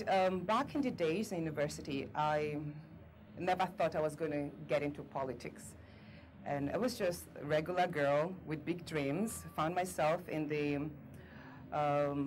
with my career world. I worked in the brass LNG, in the oil and gas sector. And over time, I resigned and became a social entrepreneur, a social reformer, popularly known to be the advocate for the revival of Ajakuta Steel Company and the resuscitation of the steel sector. But my experience in that field for the past 3 years have proven to me that the voice of a citizen in the civil space takes a long time to be heard. And it's very difficult to create the impact from the outside. And considering the fact that Ajakuta and the steel sector demands a lot of political will, and over time I realized that, look, political will seems to be the missing end, and that can only be given by a politician. And after the famous March 1st presentation I made at the National Assembly, that got me up close and personal with the legislative, and I realized the whole lot of loopholes, like Nigeria does not have a set of steel laws, and the industry sector seems to be missing so many policies and regulations. And of course, at the same time, the people back home in the senatorial district, kept on calling on me that, what, Natasha, why don't you go in there into the National Assembly and represent us, be our voice. We need so much more of you because we find the content we need in leadership. And then just about a month ago, I accepted the call of service, and it's been amazing. Been, a new politician. Did you say amazing? Yes, it's like seriously. It's been interesting. I'm sure she does not agree with you. Is it amazing? Well, I think the call, asking her to come for service might be amazing, but I think she's going to really find it a little bit more intriguing when she now really brings herself out for the voting. I think coming out to let the people vote for you and then wait for them to vote for you and see how the vote counts, it's going to be lots more challenging than being amazing. But then it's good. I have been there, as an engineer. I actually want to be at the executive part because I feel a lot of laws have been there, and so many things about the implementation. And so actually, as an engineer, it's all about engineering something that is proffering a solution to a problem. I see the decay in the infrastructure of this country. I see the short-term planning. You're building a road and then it's for just 10 years, and then in the next 10 years you're building again, or you're breaking down the pipelines. It's so horrible because this country we need to build for 100 years, you need to build for 200 years, and then it's sustaining. So I decided to come in as far back as 2007. And you've been contesting since 2007? Yes. Look, can we share some of your one would expect, okay, after the first trial, you would like to... I'd like to know more about my experiences. Okay, let's get to find out this experience. 2007, that's like 11 years now. Yes, exactly. And you've not given up? I haven't, because I'm a go-getter. As a woman, it was strange for me to read mechanical engineering. And as of 1997, I dared to go to the commercial pilot school to become a commercial pilot. And so I have a lot of daring attributes in me. And I feel unless I get what I want, I don't leave the stage. 2007, I came out, I contested with the then Suswan, the governor of Benue State. I never gave up, I never stepped down. Like President Buhari never stepped down one day. That is also very, very common with me.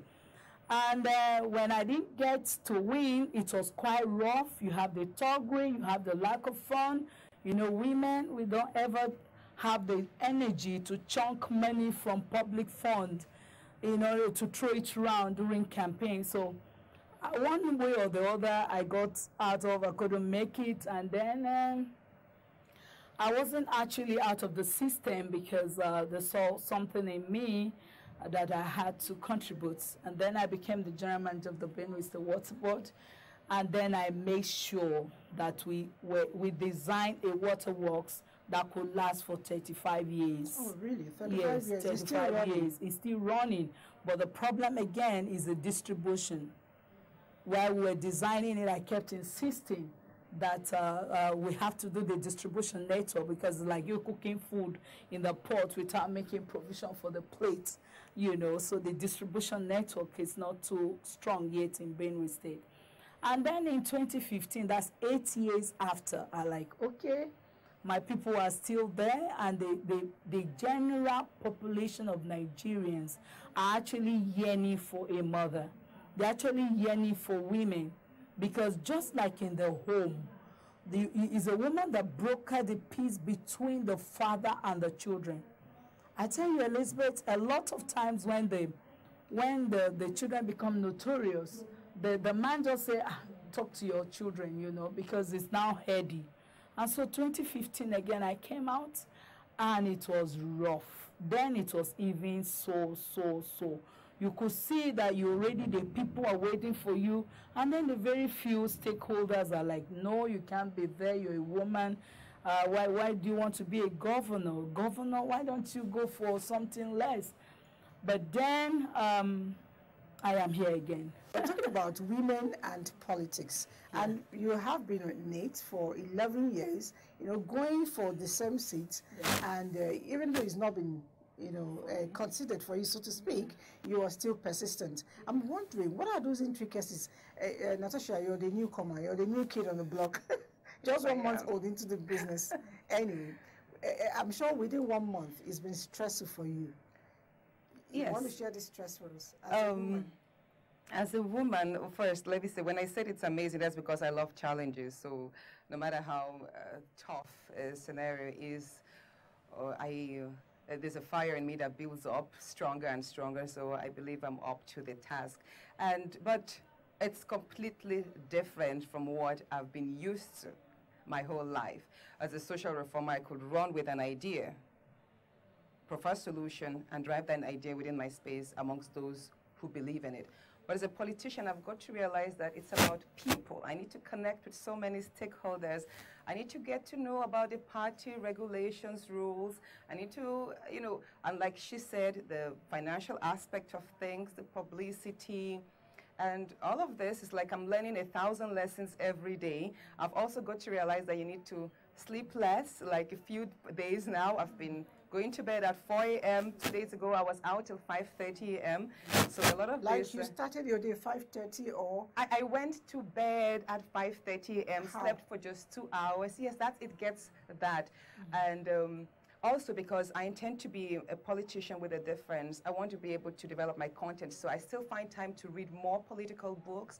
I've identified some mentors around the world and people like politicians I'd like to be like. Barack Obama, and of course I read legacies of Awolowo and MK Abiola, yes, because I'm a social democrat at heart. I believe in the power of the grassroots. And also, I've identified a lot more with female politicians, because in Nigeria I could tell that we can all see that when you look at the participation of women in politics in Africa, Nigeria lags really low, like it's about 5.6% of women in leadership authority, as against Rwanda that we have 68%. I mean, you can see that there are countries that deliberately provide a space for active women participation. So that's one of the reasons why I was like, okay, you know what, enough of playing the game from the outside, trying to seek reform, I need to be in there.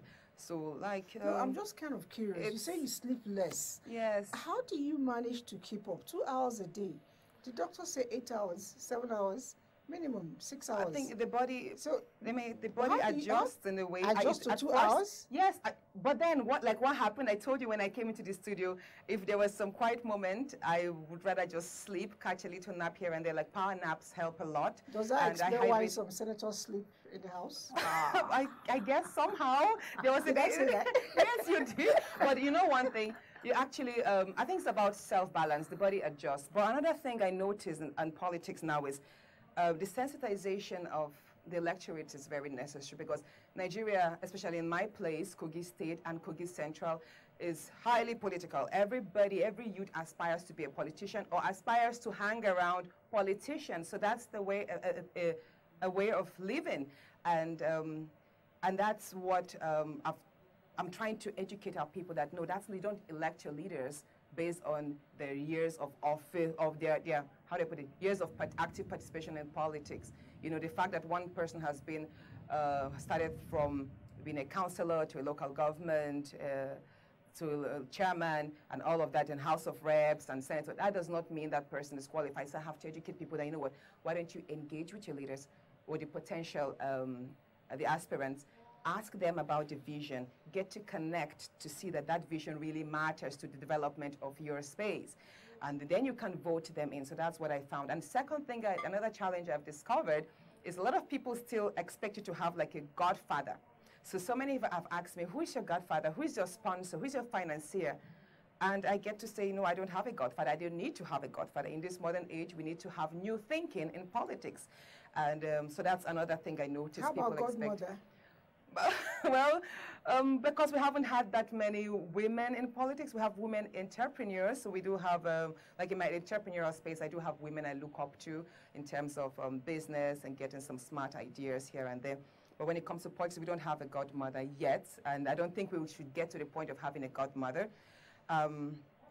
Yeah, that's another problem I've discovered again is conforming with political ideologies. I find even if they could have a space, I've interacted with the people at the national of LPC and say, okay, if you could have your manifesto to include more grassroots-oriented programs or more women inclusion, more women participation in politics. So it's about reforming the political documents themselves. I would say this openly, when I went through so many, the political, the manifesto that adhered most to me is the UPN, because I went through that, which Awolowo campaigned with. That's fantastic, and it would be good if other modern political parties do make their manifestos more responsive to the social need in the grassroots so as to bridge in the gap. So by and large, these are the basic challenges I've discovered: voter sensitization, how to choose the right leaders, not looking down on women, because at the convention we had, the Women's Summit we had a few days ago, where the APC chairman spoke, he said, in modern times, it's not about muscle power that brings a leader, it's about the brain power. And God did not design the brain of a man to be larger than that of a woman. We all have our capacity. And whatever qualification you're looking for in a man, you can find as much more in a woman. In addition to that, we are more compassionate, women are more loyal, and like Madam said here, that we are nurturers of a society. And I think every woman should be given an opportunity to translate her mothering skills, which she applies at home, into building a society. And that is one thing that Rwandans have actually put in place. You know, when she was talking with me off camera, she actually mentioned this brain aspect. She said the brain of a man is not different from the brain of a woman. But I see there's a lot of stigmatization on women who are in politics. Natasha, you're new in the game, but I know that Adachege here, it's an old guru. How do you deal with a lot of times, anyway, let's just spill it. Some people think women who are in politics do the dirty deal, you know. They are no longer women, they don't care for their homes and all that. I've seen your children, I've seen your son. You can be one of them actually. Yeah. So how did you manage to build your home? I still want to know. And are those stigmas really correct? No, they're just the make believe. They're just that thing that they throw there to make sure the woman shies away and run far away from the political front. But for real, it depends on that particular woman. It just like in the case of the male counterpart, it's from one man to the other, their behaviors. So also is the women. But this particular notion you just put forward now keeps a lot of women into their homes and make sure they don't even come near the political space. Because But I they're see scared of being stigmatized. exactly. As But prostitutes for me, I want like to tell you that I'm this girl that was born to make it happen and to prove that the women are not less a human being than the men. I got married at the age of 18 and I was in the 100 level reading mechanical engineering. That was a male-dominated world. We're 72 students with only 2 women. And I tell you, I gave birth to 3 kids while I was in the school. And so this is 29 years in marriage. I'm 29 years. I'm a grandmother, forget the look. I'm a grandmother. And God has given me the grace to relate with my husband, my children, and my grandchildren, while I'm still giving honor to our political elite. Wherever you are, traditionally, religiously, wherever, we must give honor to those who honor belongs to. But then I completely oppose this system of a woman cannot be in politics. She cannot go out in the night for meetings because she's a woman, or somebody is going to use her. But you went out in the night sometime for a meeting. I remember it was in the papers, and you had an accident. Yeah, had an accident? No, I go out at night, but not, I never had an accident with one. Kind of maybe attack or something? Oh, that was during the campaign. During the campaign, that's why we talk about violence, the thugs, There was a time my campaign train were actually being fired directly at. And what I did, I would like to let you know, Elizabeth, that we were there, and then they started, and they started shooting, and then we ran off. The police actually protected me, and I ran off to the police headquarters, and I stood there and I said, I need more policemen because I'm going right back to that field. Nobody's going to scare me from this campaign rally, because all they do is they come and give you shots here and there, shoot at you and the rest, and then you keep off, and then you just run away. And so I stood at the police headquarters and I demanded that they give me more security. And I tell you, I went right back that very day to that field. You weren't scared? No, because we are all Nigerians. Right. Can you do that? You don't get me killed because I must get my points into the society. We have to make this country a better society. We must include women. The president said the other day at the Women's Center that this bill must be passed. And I know it will be passed. And I know that the national chairman of the parties were expecting nothing less than 30% in all spheres. Like you talk of 36 governors, we shouldn't have less than 10 female governors. For Christ's sake, this country is about to go into a very, very, the tension keep building up. You need female governors, you need female senators, enough at the House that will be like, oh, as the Igbos will say, Cherry, what's going on? Yankuri, take it easy. There are a lot of women need to come in this 2013 before we boil up this country. 2019. Sorry, 2019.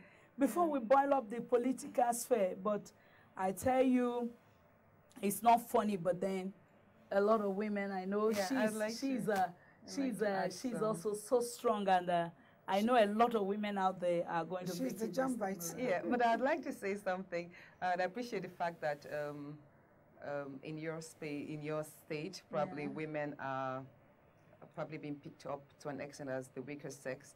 But in mine, because I'm an Ibira lady, and we actually, our women are very strong, and we run a lot of the local economy.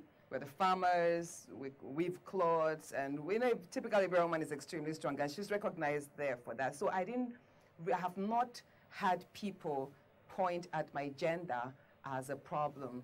As a matter of fact, I've got a huge lot of acceptance with that, because also, advocating for the steel sector, that's predominantly a male-driven area, and I was able to do that so well. I mean, few months ago, we got the National Assembly to expunge Ajakuta from the privatization list, and we created $1 billion lifeline funding for it. So that's a milestone we've achieved. So people don't look at me as, oh, she's a woman, you shouldn't be out there in leadership. We shouldn't. People don't look. I think I have a lot of acceptance in that. Now we have a lot of women. Good. And at home, 80% of the voters are actually women. So I think when it comes to that, I'm quite comfortable. The Market Women or the Voters Association, everyone has been so supportive.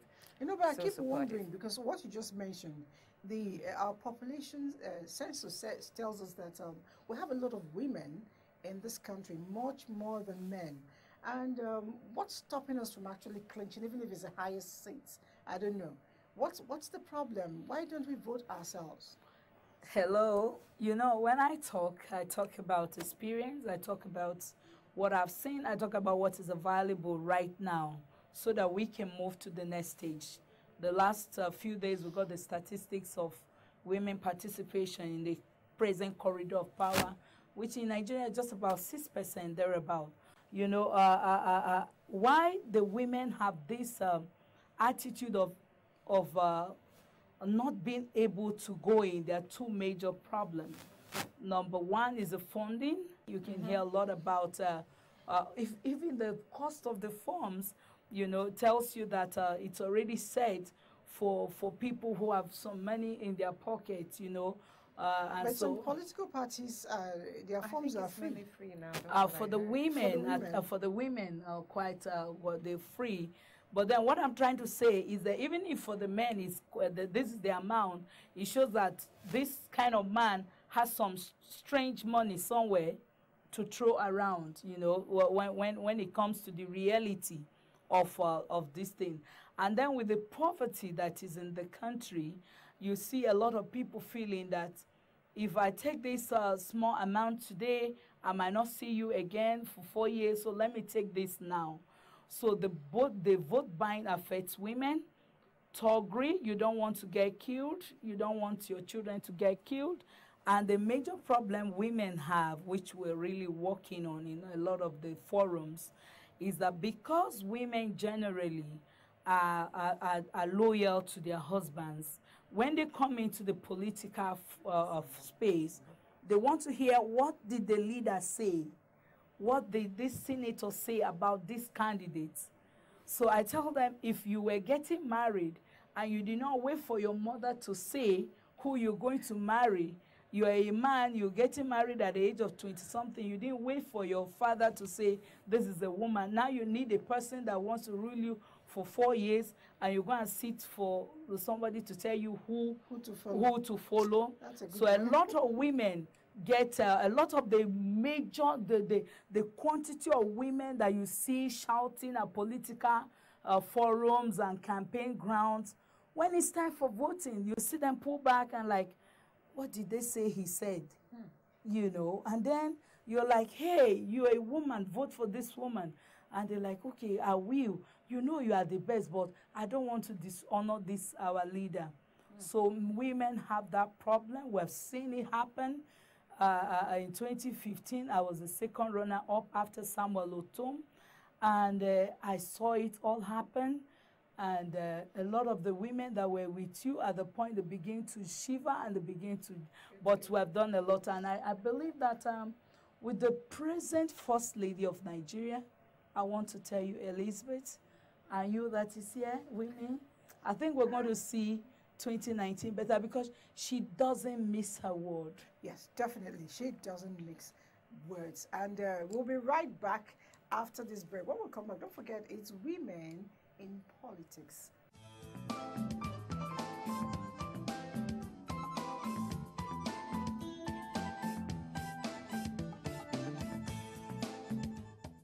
I don't think in gender boxes at all. I just get on with it.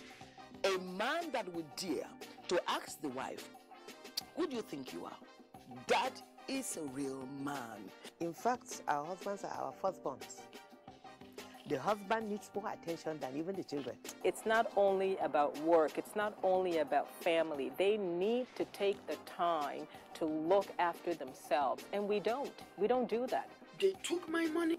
I paid every fees. I never asked to be hoisted as a governor. I wanted to be allowed to go out there and contest for the position of governorship candidate first. There's nothing greater than looking back and seeing that while you were aspiring, you were able to inspire others. Empower to women. Yes, we need to have more women, more multitaskers around Nigeria to get Nigeria working. Definitely.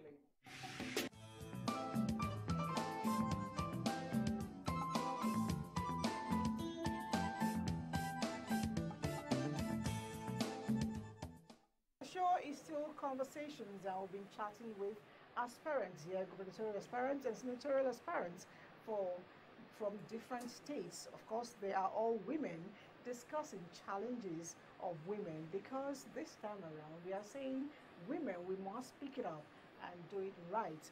And you know, it says Hadiza, that it's a man's world really, and I really don't know what that means, but I also know that these men have influence when it comes to marriage. Talk to us about you, your aspirations, and your family status. Oh, okay. I thought you were not going to ask that enough, but let's discuss it. I'm a single parent to 3 great children, and I have done pretty well managing my home, and managing my business, and now managing politics. So I have not really been stigmatized with the fact that I'm a single parent.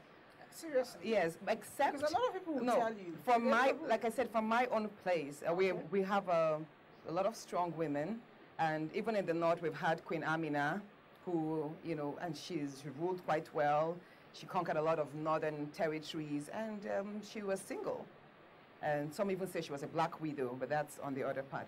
So bringing it home, I have not really, except a few elders called my attention to just ask, okay, what is your status? Are you single? And how is that going to translate into your capacity to lead?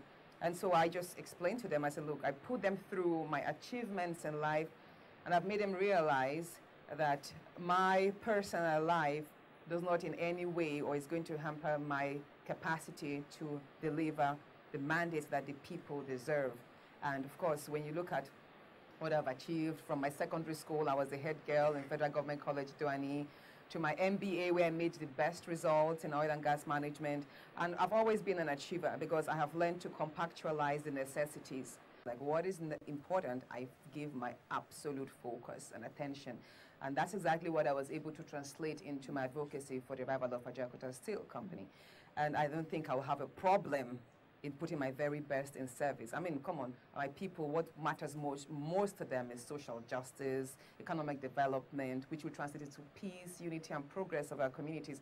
So how does that affect, how does my being single affect that? I mean, that's my personal life. But of course, I would like to say I respect the marriage institution. I do look forward to getting married someday, but not now. I'm not searching. Are you kidding? No, because I mean, I do interact with a lot of female politicians, and some of them, like Madam said, sometimes some women drop off because of their husband's intervention.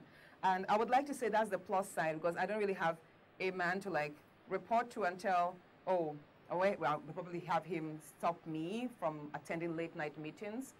So I'd like to say that I'm looking forward to the days I'm going to get married, but for now I'm taking the best advantage of being single and giving my utmost attention, undivided responses to my constituents, future constituents, and I think I let it go. But do you think, you know, our husbands actually stop us from getting to that position? Do you really think that? No, some husbands do, and many husbands as well encourage their wives. I want to be, it's a very, very rare privilege, and I'm lucky I'm blessed to be that woman that the husband is always standing by me for any ambition. I tell you, when I wanted to be a commercial pilot in 1997, when I went to the school, even before I enrolled, and some other friends of his will come and like, your wife will be flying around and she's going to go around with different men, and are you going to allow that? And you know what he said? He said, when she finished flying and she comes down, is she going to be my wife still? I think I'm okay for her. If she finished flying around and she remains my wife, I am good, and I know the other I married, she's not going to even fly around, but all the same, I think I'm okay with her, you know. So a lot of men, actually, you can see a lot of the female ministers and female senators, you actually ask them, and their husbands have been there for them. So I don't want this feeling of all men don't want to encourage their wives. Some have this very, very poor attitude of letting their wives to become something, but so most times some of them do it because they have they're a complex. afraid, you know, most they times just have complex. Yeah, they think the woman will be bigger than them. And most times when they let go the woman and they see how successful the woman become after them, they begin to even feel like having those women back again. So you see a lot of the women that are even separated still having very healthy relationship with the husband that were not actually comfortable when they were taking some moves while in their home. So I think by and large, it's marital status for women is a lot factor, but then a lot of women have a cell beyond marital status, just like so many examples. You can't just stop naming them. For me, 29 years on the road of this marriage, it has been with him, and he's still in it. In the campaigns, he goes with me, and I tell him, funny, I said, hello, you have to cast your vote first. So when we're going for the campaign, you sit this side. Look at what the Queen of England does. You know, be here and I be here. When you have casted your vote, your male counterpart will cast their vote because they say that you have accepted that I be the governor, you know. And he laughs over it. I say, if that is going to give you happiness, if that's going to make you to serve these people, because he knows what is in me. And, you know, and so as a mechanical engineer, I rose to be a fellow. I'm a fellow of the Nigerian Study of Engineers as far back as 2012, you know, and that's like being a son. You know, a lot of people don't know the engineering ranking, but they know a lot about barrister, you know. When you are a son, it's like a fellow in the Society of Engineers. So I'm at the peak of my career in terms of engineering. And then in terms of this particular race, he has been there. He has been there all along. I will not hide it. And the TIP people, generally, they place and marry to, they just have a great way of supporting their wives. And that's the only thing that gives me the confidence to say I want to be governor. Because my husbands have a lot of value for their wives, and they know their wives are their strength. And then the culture in Benue, why I'm very confident, Elizabeth, I tell you, this 2019 is going to be a different story. I'm confident because the two culture where I come from, the Idoma and the Tiv culture, they actually diversify to merge at me. The Idoma culture says that the woman's inheritance remains with her fathers, and then the Tiv culture says the woman's inheritance is in her husband's. So for the Tiv man, because I'm married and have a child with them, I am entitled to everything a Tiv man is entitled to, because they look at it like I'm trying to pick up for their own children. And then for the Idomas, it's like 9 local governments over there, and their belief is that you're a daughter wherever you go to. You're married to an Iranian, you're married to an American, you're married to a T person, you're always an Idoma child, and whatever is your inheritance, you're good to come and pick it any day. And so politically, that brings you to a lot of culture affects women, especially marriage, when you're talking of status. That's why I'm bringing the culture But do you out. seriously think that when women succeed politically, you know, they become, so to speak, administrators, leaders, be it in the states, the Senate, or local government, wherever, are they still able to perform their functions at home, like go to the kitchen and cook, you know?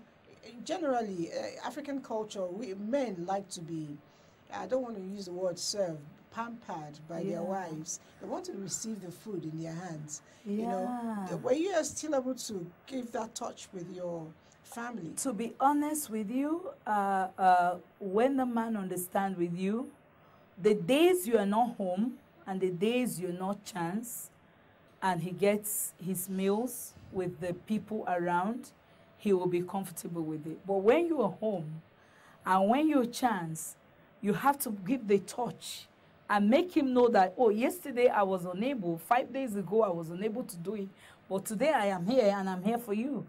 You know, and so you relax back and let him feel that you are a wife again and that you are a woman and that you haven't gotten puffed off by the positions You see me that you answering are. him, yes, darling. Oh, sweetheart.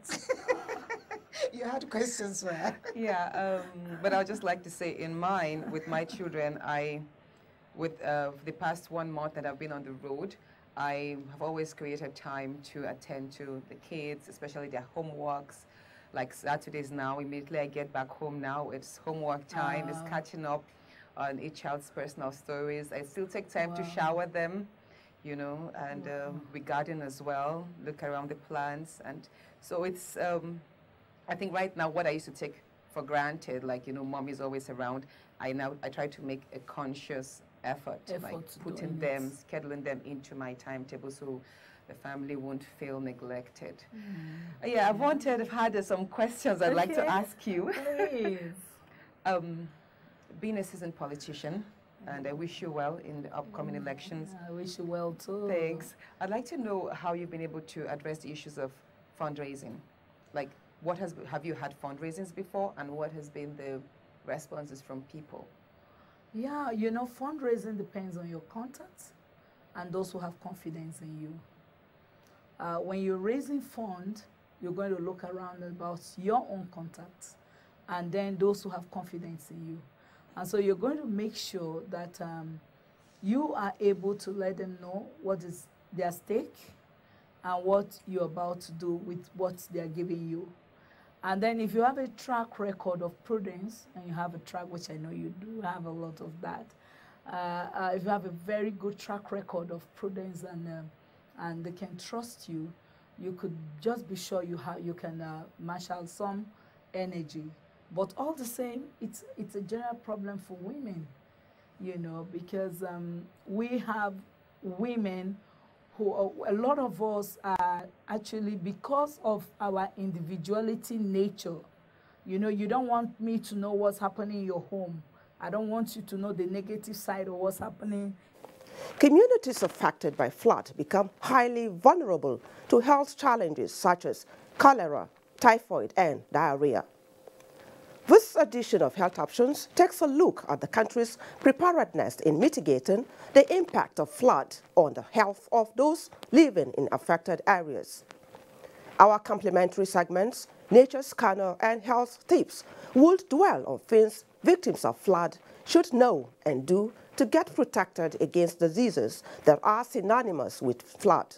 Our complementary segments, Nature Scanner and Health Tips, will dwell on things victims of flood should know and do to get protected against diseases that are synonymous with flood, as well as how the body's immune system can be boosted the natural way. It's all about your health and the various options you could benefit from.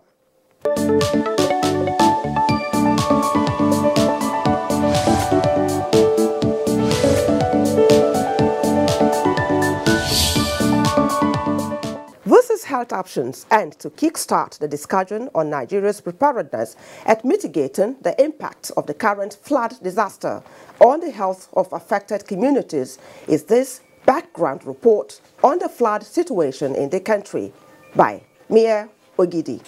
It is a battle between nature and humanity. But from all indications, nature seems to be having an upper hand.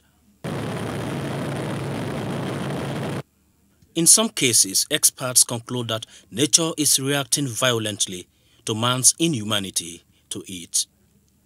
Building pattern, no drainages, or where they do exist, they are all blocked. Building within the floodplains. Many riparian states, including Kogi, Adamawa, Niger, and those located at the tributaries of the Atlantic Ocean in the down southern part of Nigeria, are yet to recover from the 2012 flood, before the arrival of another devastating one. with lives and property given in to the devastating hands of flood.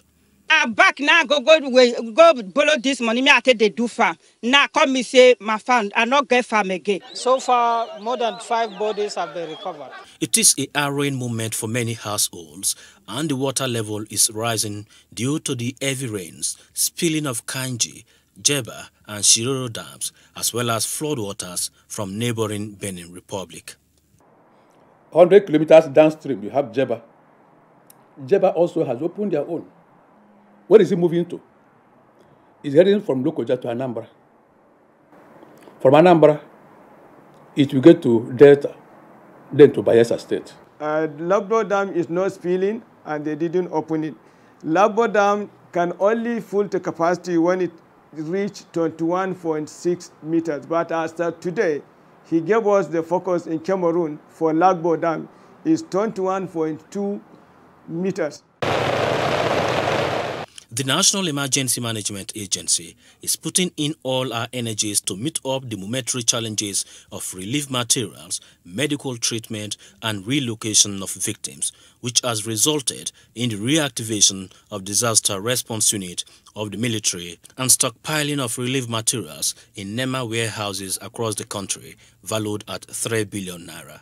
A massive stock here and processing activities is going on in flour mills, so we come to inspect it to make sure that things are going properly, are going well. As NEMA is stockpiling and reactivating, the water level is also rising. This exponential rise in the water level compelled NEMA on Monday, 17th of September 2018, to declare flood in 4 states as a national disaster in a solemn ceremony in the confluence state of Kogi, while 8 other states are under strict observation. Less than 24 hours after that declaration, NEMA has distributed water purification machines to the 4 states to curb the outbreak of epidemics as a result of contaminated water. So right now, with the flood incidents around the country, it's highly possible that all the water sources that people used to drink have been contaminated. And we don't want a situation where there will be an outbreak of cholera in the camps. So what we do is we deploy these machines. That's why they are for emergencies. They get there, they start operation. In 1 hour, you can have 1,000 liters of clean drinking water for people to drink. It is a consensus among experts that climate change is also contributing its own share to this yearly unwanted guest. They, however, advise states to relocate their victims to higher grounds and educate those reluctant to leave their homes that one has to be alive to claim one's ancestral home.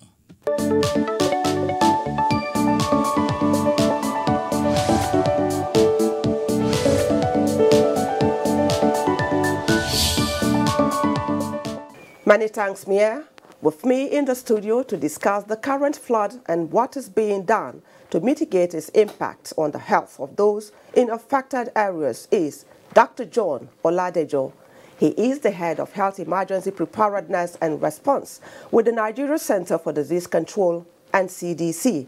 Welcome to Health Options, Dr. Oladejo. Thank you for having me. Yeah, this is really not the best of time for us as a people, talking about the ongoing flood disaster. And as we all know, we had something that could be said to be similar in 2012. Yes. I want to believe you were part of the team then. So what was it like then, so that you could easily make a comparison between what obtained then and what is happening at the moment? Okay, thank you very much. In 2012, we were not prepared as we have today. As health-wise? Yes, health-wise.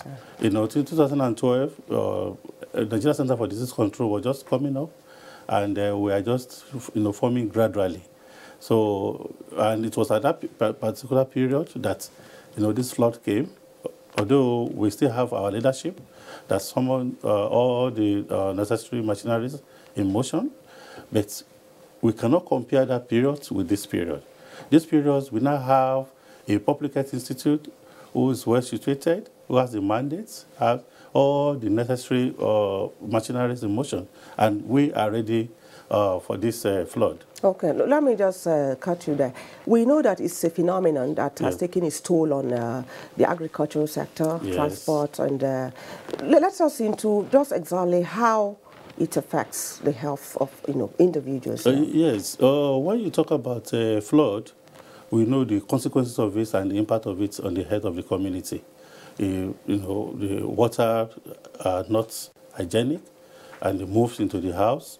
And at that particular period, if people use it to prepare their food, they will be highly contaminated, and they can have any of these diseases. So we are talking about having a sort of bacterial diseases like cholera, and they can equally come down with any of these waterborne diseases like typhoid, as we have already said previously.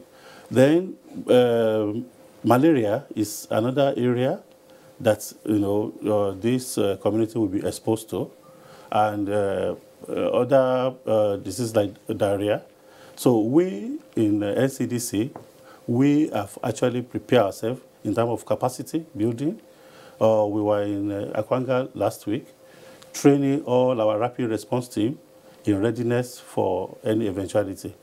So we are collaborating with Federal Ministry of Health as well as NEMA. We had a meeting yesterday, which was summoned by the Honorable Minister, on the preparedness of each of these agencies. So at our own part, they have known that we are ready in terms of capacity building, in terms of deploying rapid response team to all the affected states, and we have all the necessary stock in stock, but we don't have enough. So the only thing that we don't really, need now. When you said you have the necessary stock, what exactly are we talking about? Stock, these are the consumables. Okay. We are expecting maybe we have some outbreak of some diseases. So we have all the necessary stockpile for that, but we don't have enough that can go around all the states. So we believe that federal government is going to give us more money on that. We have already submitted all our necessary bill on that area. But in terms of going now, we are ready. The workforce is there. Then our corporate risk communicators, they have already put advisory on our website, and we have sent it to all the states. These advisories is just telling us of what we expected to do for each of the community by the states. We are talking about the diseases that may arise from there that we experience, like diarrhea, so like fever. So we have said that if anybody has those symptoms, they should go to the nearest facility. People should not use that water to drink. They should not use that water to prepare food. They should not use that water to, for brushing. So they must use clean water. And NEMA has actually prepared camps, schools, where people will go if they are actually affected by flood. So they are already moving them to this place. I'm more interested in health consumables now, because what the ordinary Nigerian want to hear is that, you have what do you call it, drugs that can easily halt the spread of cholera, typhoid, and all of that, so that we don't, we have epidemics on our hands. Yes, that's what I'm saying, that we have all those in stock, and we are ready to preposition them in those communities. The affected areas. As we speak now. Yes. You have those things ready. We have them ready, although they are not enough, but we still believe that we are going to procure more. Yesterday. How soon will that be? Because the rains have not ceased. The rains are still here. As I speak to you now, I'm supposed to be in the Ministry of Health to work with them and give them all the necessary essential drugs. So they are already preparing it to get all those things ready. All the materials for all the drugs, and for the malaria drugs, we have malaria elimination program. The national coordinators has been involved, and all those drugs are already, in place. So all what we are going to do now is to deploy them to the state. As I'm speaking to you now, by 1 o'clock, people will start moving to the states. Okay, I'm aware of the fact that there's been reported cases of cholera outbreak in some states. Yes. Has this anything to do with the flood? Oh, no. We have been having some outbreaks, like in Bauchi, we had some outbreak, and our RRT had been there. They were able to contain it. They were able to work with the states, Ministry of Health, work with the local government to ensure that they have mitigated that. So that one doesn't have anything to do with the flood. That one was just a result of the seasonal outbreak we used to have, and that one has been taken care of. Okay. We have enough workforce. We have enough stockpile for the mitigation of the harvest. You just said earlier on, you said earlier on that the health consumables available at the moment are not sufficient. They are simply not enough. Yes. So are we saying here that beyond what government is capable of doing, that there's the need for other people to come in? Yes. So that we really can't say what tomorrow holds in this regard. Yesterday during the meeting, we have WHO, we have UNICEF, we have all our health partners, and they have actually come in to assist us in that area. And government is already on top of the game, so providing all the necessary funding for that. By the close of work today, every individual that should be involved are ready to be deployed in health sector. Okay. Because we are looking at the health sector aspect of it. So we're going to have rapid assessment when we get there, and then we're going to look at what they have and then bring in more to be able to, ensure that we mitigate whatever that is coming. But we are preventing. We are proactive. Unlike before, where we are actually reactive. But this time around, we are ready to face it. What about in the area of sensitization? How much information do those victims have? Yes. I mean, the populace in general. How much information do they have? Yes, I told you that we have what sent... What sort of enlightenment are you providing? I told you that we have sent advisory notes to all those states. That advisory note contained 10 key messages that are going to be disseminated to the states, the local government, and the community level.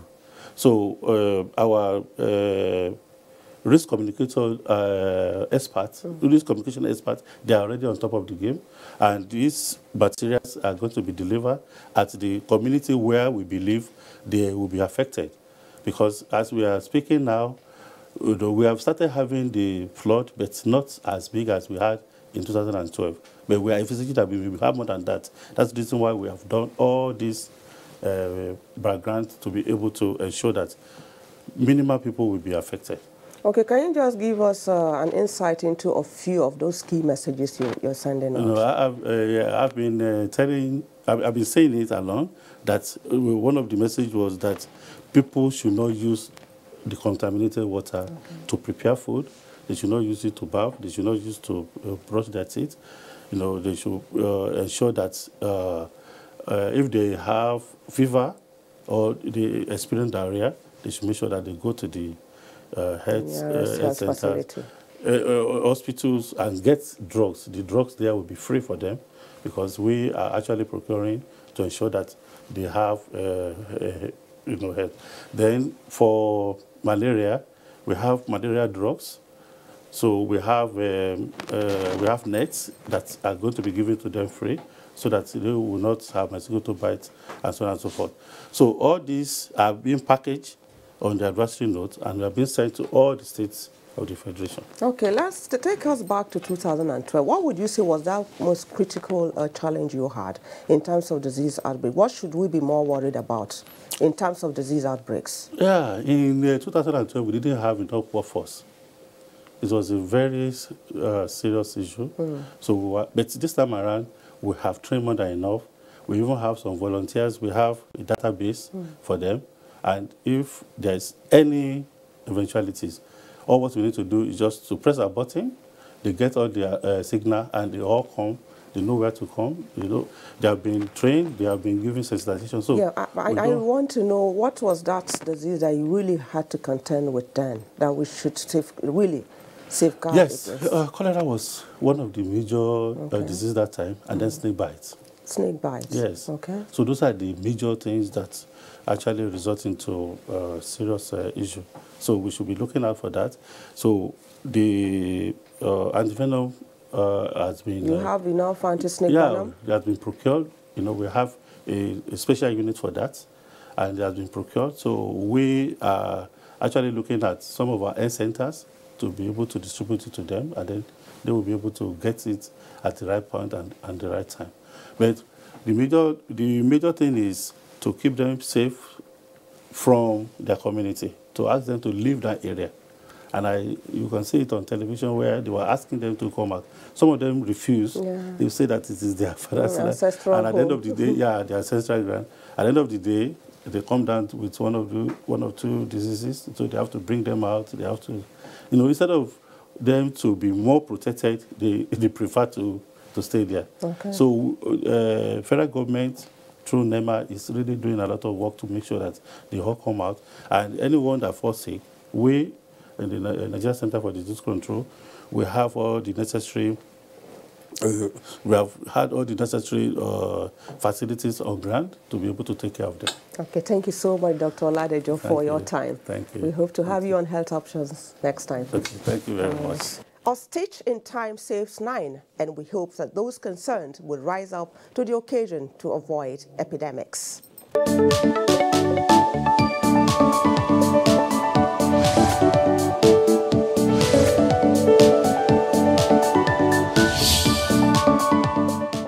You will agree with me that things get better when everyone is alive to his responsibilities. At times like this, the individual is also expected to prioritize safety, especially when it comes to keeping diseases at bay. Check out our health tips on how to avoid diseases that could be contracted due to flood. If they are being provided with those relief materials, especially when they are being moved to the camp, where they in a safer place, they are supposed to make sure that they make proper use of their toilet facility. They are not supposed to defecate outside. Equally, those women that have hygiene issue, menstrual hygiene issue, need to be put in place. They need to distribute their sanitary pad, how to dispose it properly. Those that have kids, they need to make sure that their kids are well catered for. Personal hygiene, make sure that they take their bath regularly. And also hand washing is very key. After defecation, you need to wash your hand with soap and under running water. These are things, and equally, if they are before the flood, before the government can make provision of those material, they're supposed to kind of have, there's one device that is in place now, they call it live straw. Before, if they want to drink water, they can use that live straw. It's very good, and it's make water to be safe. They just sip the water from any source, and until they drink that water is safe. And we encourage the government to make sure that they have that live straw to protect them from drinking contaminated water. And also, we are looking at that and the environment they are, especially the aspect of cleanliness. Make sure that place is clean. They conduct a lot of cleaning exercise. If they cannot handle that in the government, they're supposed to bring people that can come and take care of their environment, dig toilet for them, make sure that they have potable water in place, make sure that the environment everywhere is clean, they do personal hygiene, because if they are not living in a healthy environment, contamination with a lot of outbreak of disease will come from the camp. A donor agency or NGO can support them too, because they are handicapped, they need help. They can equally put a kind of hygiene posters around the camp. Gather them, tell them this and how you take care of this, this how you do this, so that when they are there, they will not be prone to diseases. I want to talk more on this live straw. It's very, very, very beautiful for them. If you can contact the relevant agency in charge of it, they can make that as part of their material, prepositioning material, because it's an emergency safeguard for them. It will help them not to be taking contaminated water. And the hygienic environment is very, very key. And also, if you are doing sensitization, you need to make sure that the facility that is being provided they use it without cause, so that it will not cause harm to themselves.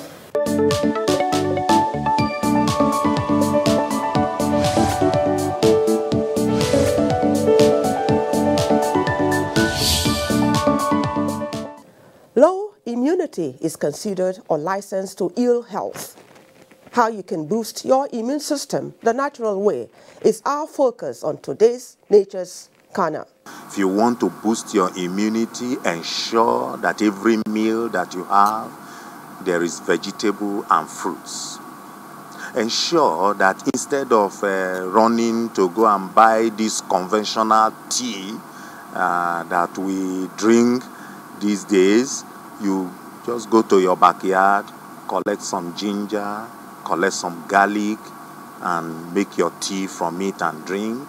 It has been proven scientifically that this boosts immunity. There are herbs, there are other herbs that are useful in boosting our immunity that many of us may not know. But example is pepper. It might be surprising to many to know that sprinkling a little pepper, powdered pepper on your food as you eat your food boosts your immunity. Many other plants, including turmeric. We have talked a lot about turmeric here. It is important for us to know that this is also a powerful antioxidant. It has powerful antimicrobial properties, antibiotic properties, and therefore it helps to boost immunity. So generally at this period, we want to advise that we should utilize our nature and the resources that we have within our natural environment in our part of the world. Infectious disease is the greatest issue on hand. This is because of lack of hygiene. At a time like this, the natural way to ensure that your immunity is maintained or sustained, to ensure that you don't come down with infection, is to ensure good environmental hygiene. However, for those that have been displaced and are living in crowded spaces, even if it's one room and many people are living in one room, ensure that it's properly ventilated. It is important to sound a note of warning here because this flood water is not hygienic at all and no one should drink it. If that river is the only source of water for the people living in that area, the advice we have, and which we have always told people at Nature's Corner, is you fetch that water, boil that water very well, and ensure that the water sediment settles properly, then filter before you drink, because the act of boiling it will make the water good for use.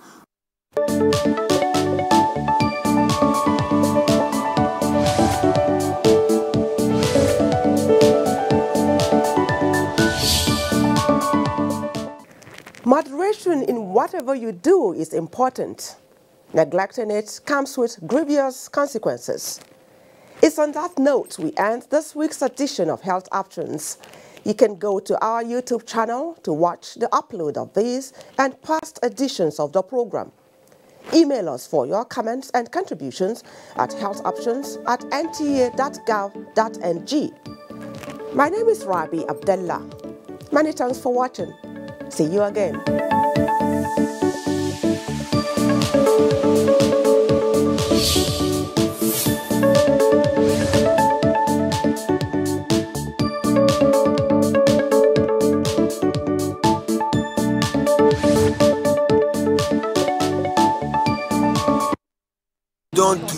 I don't tire for all the things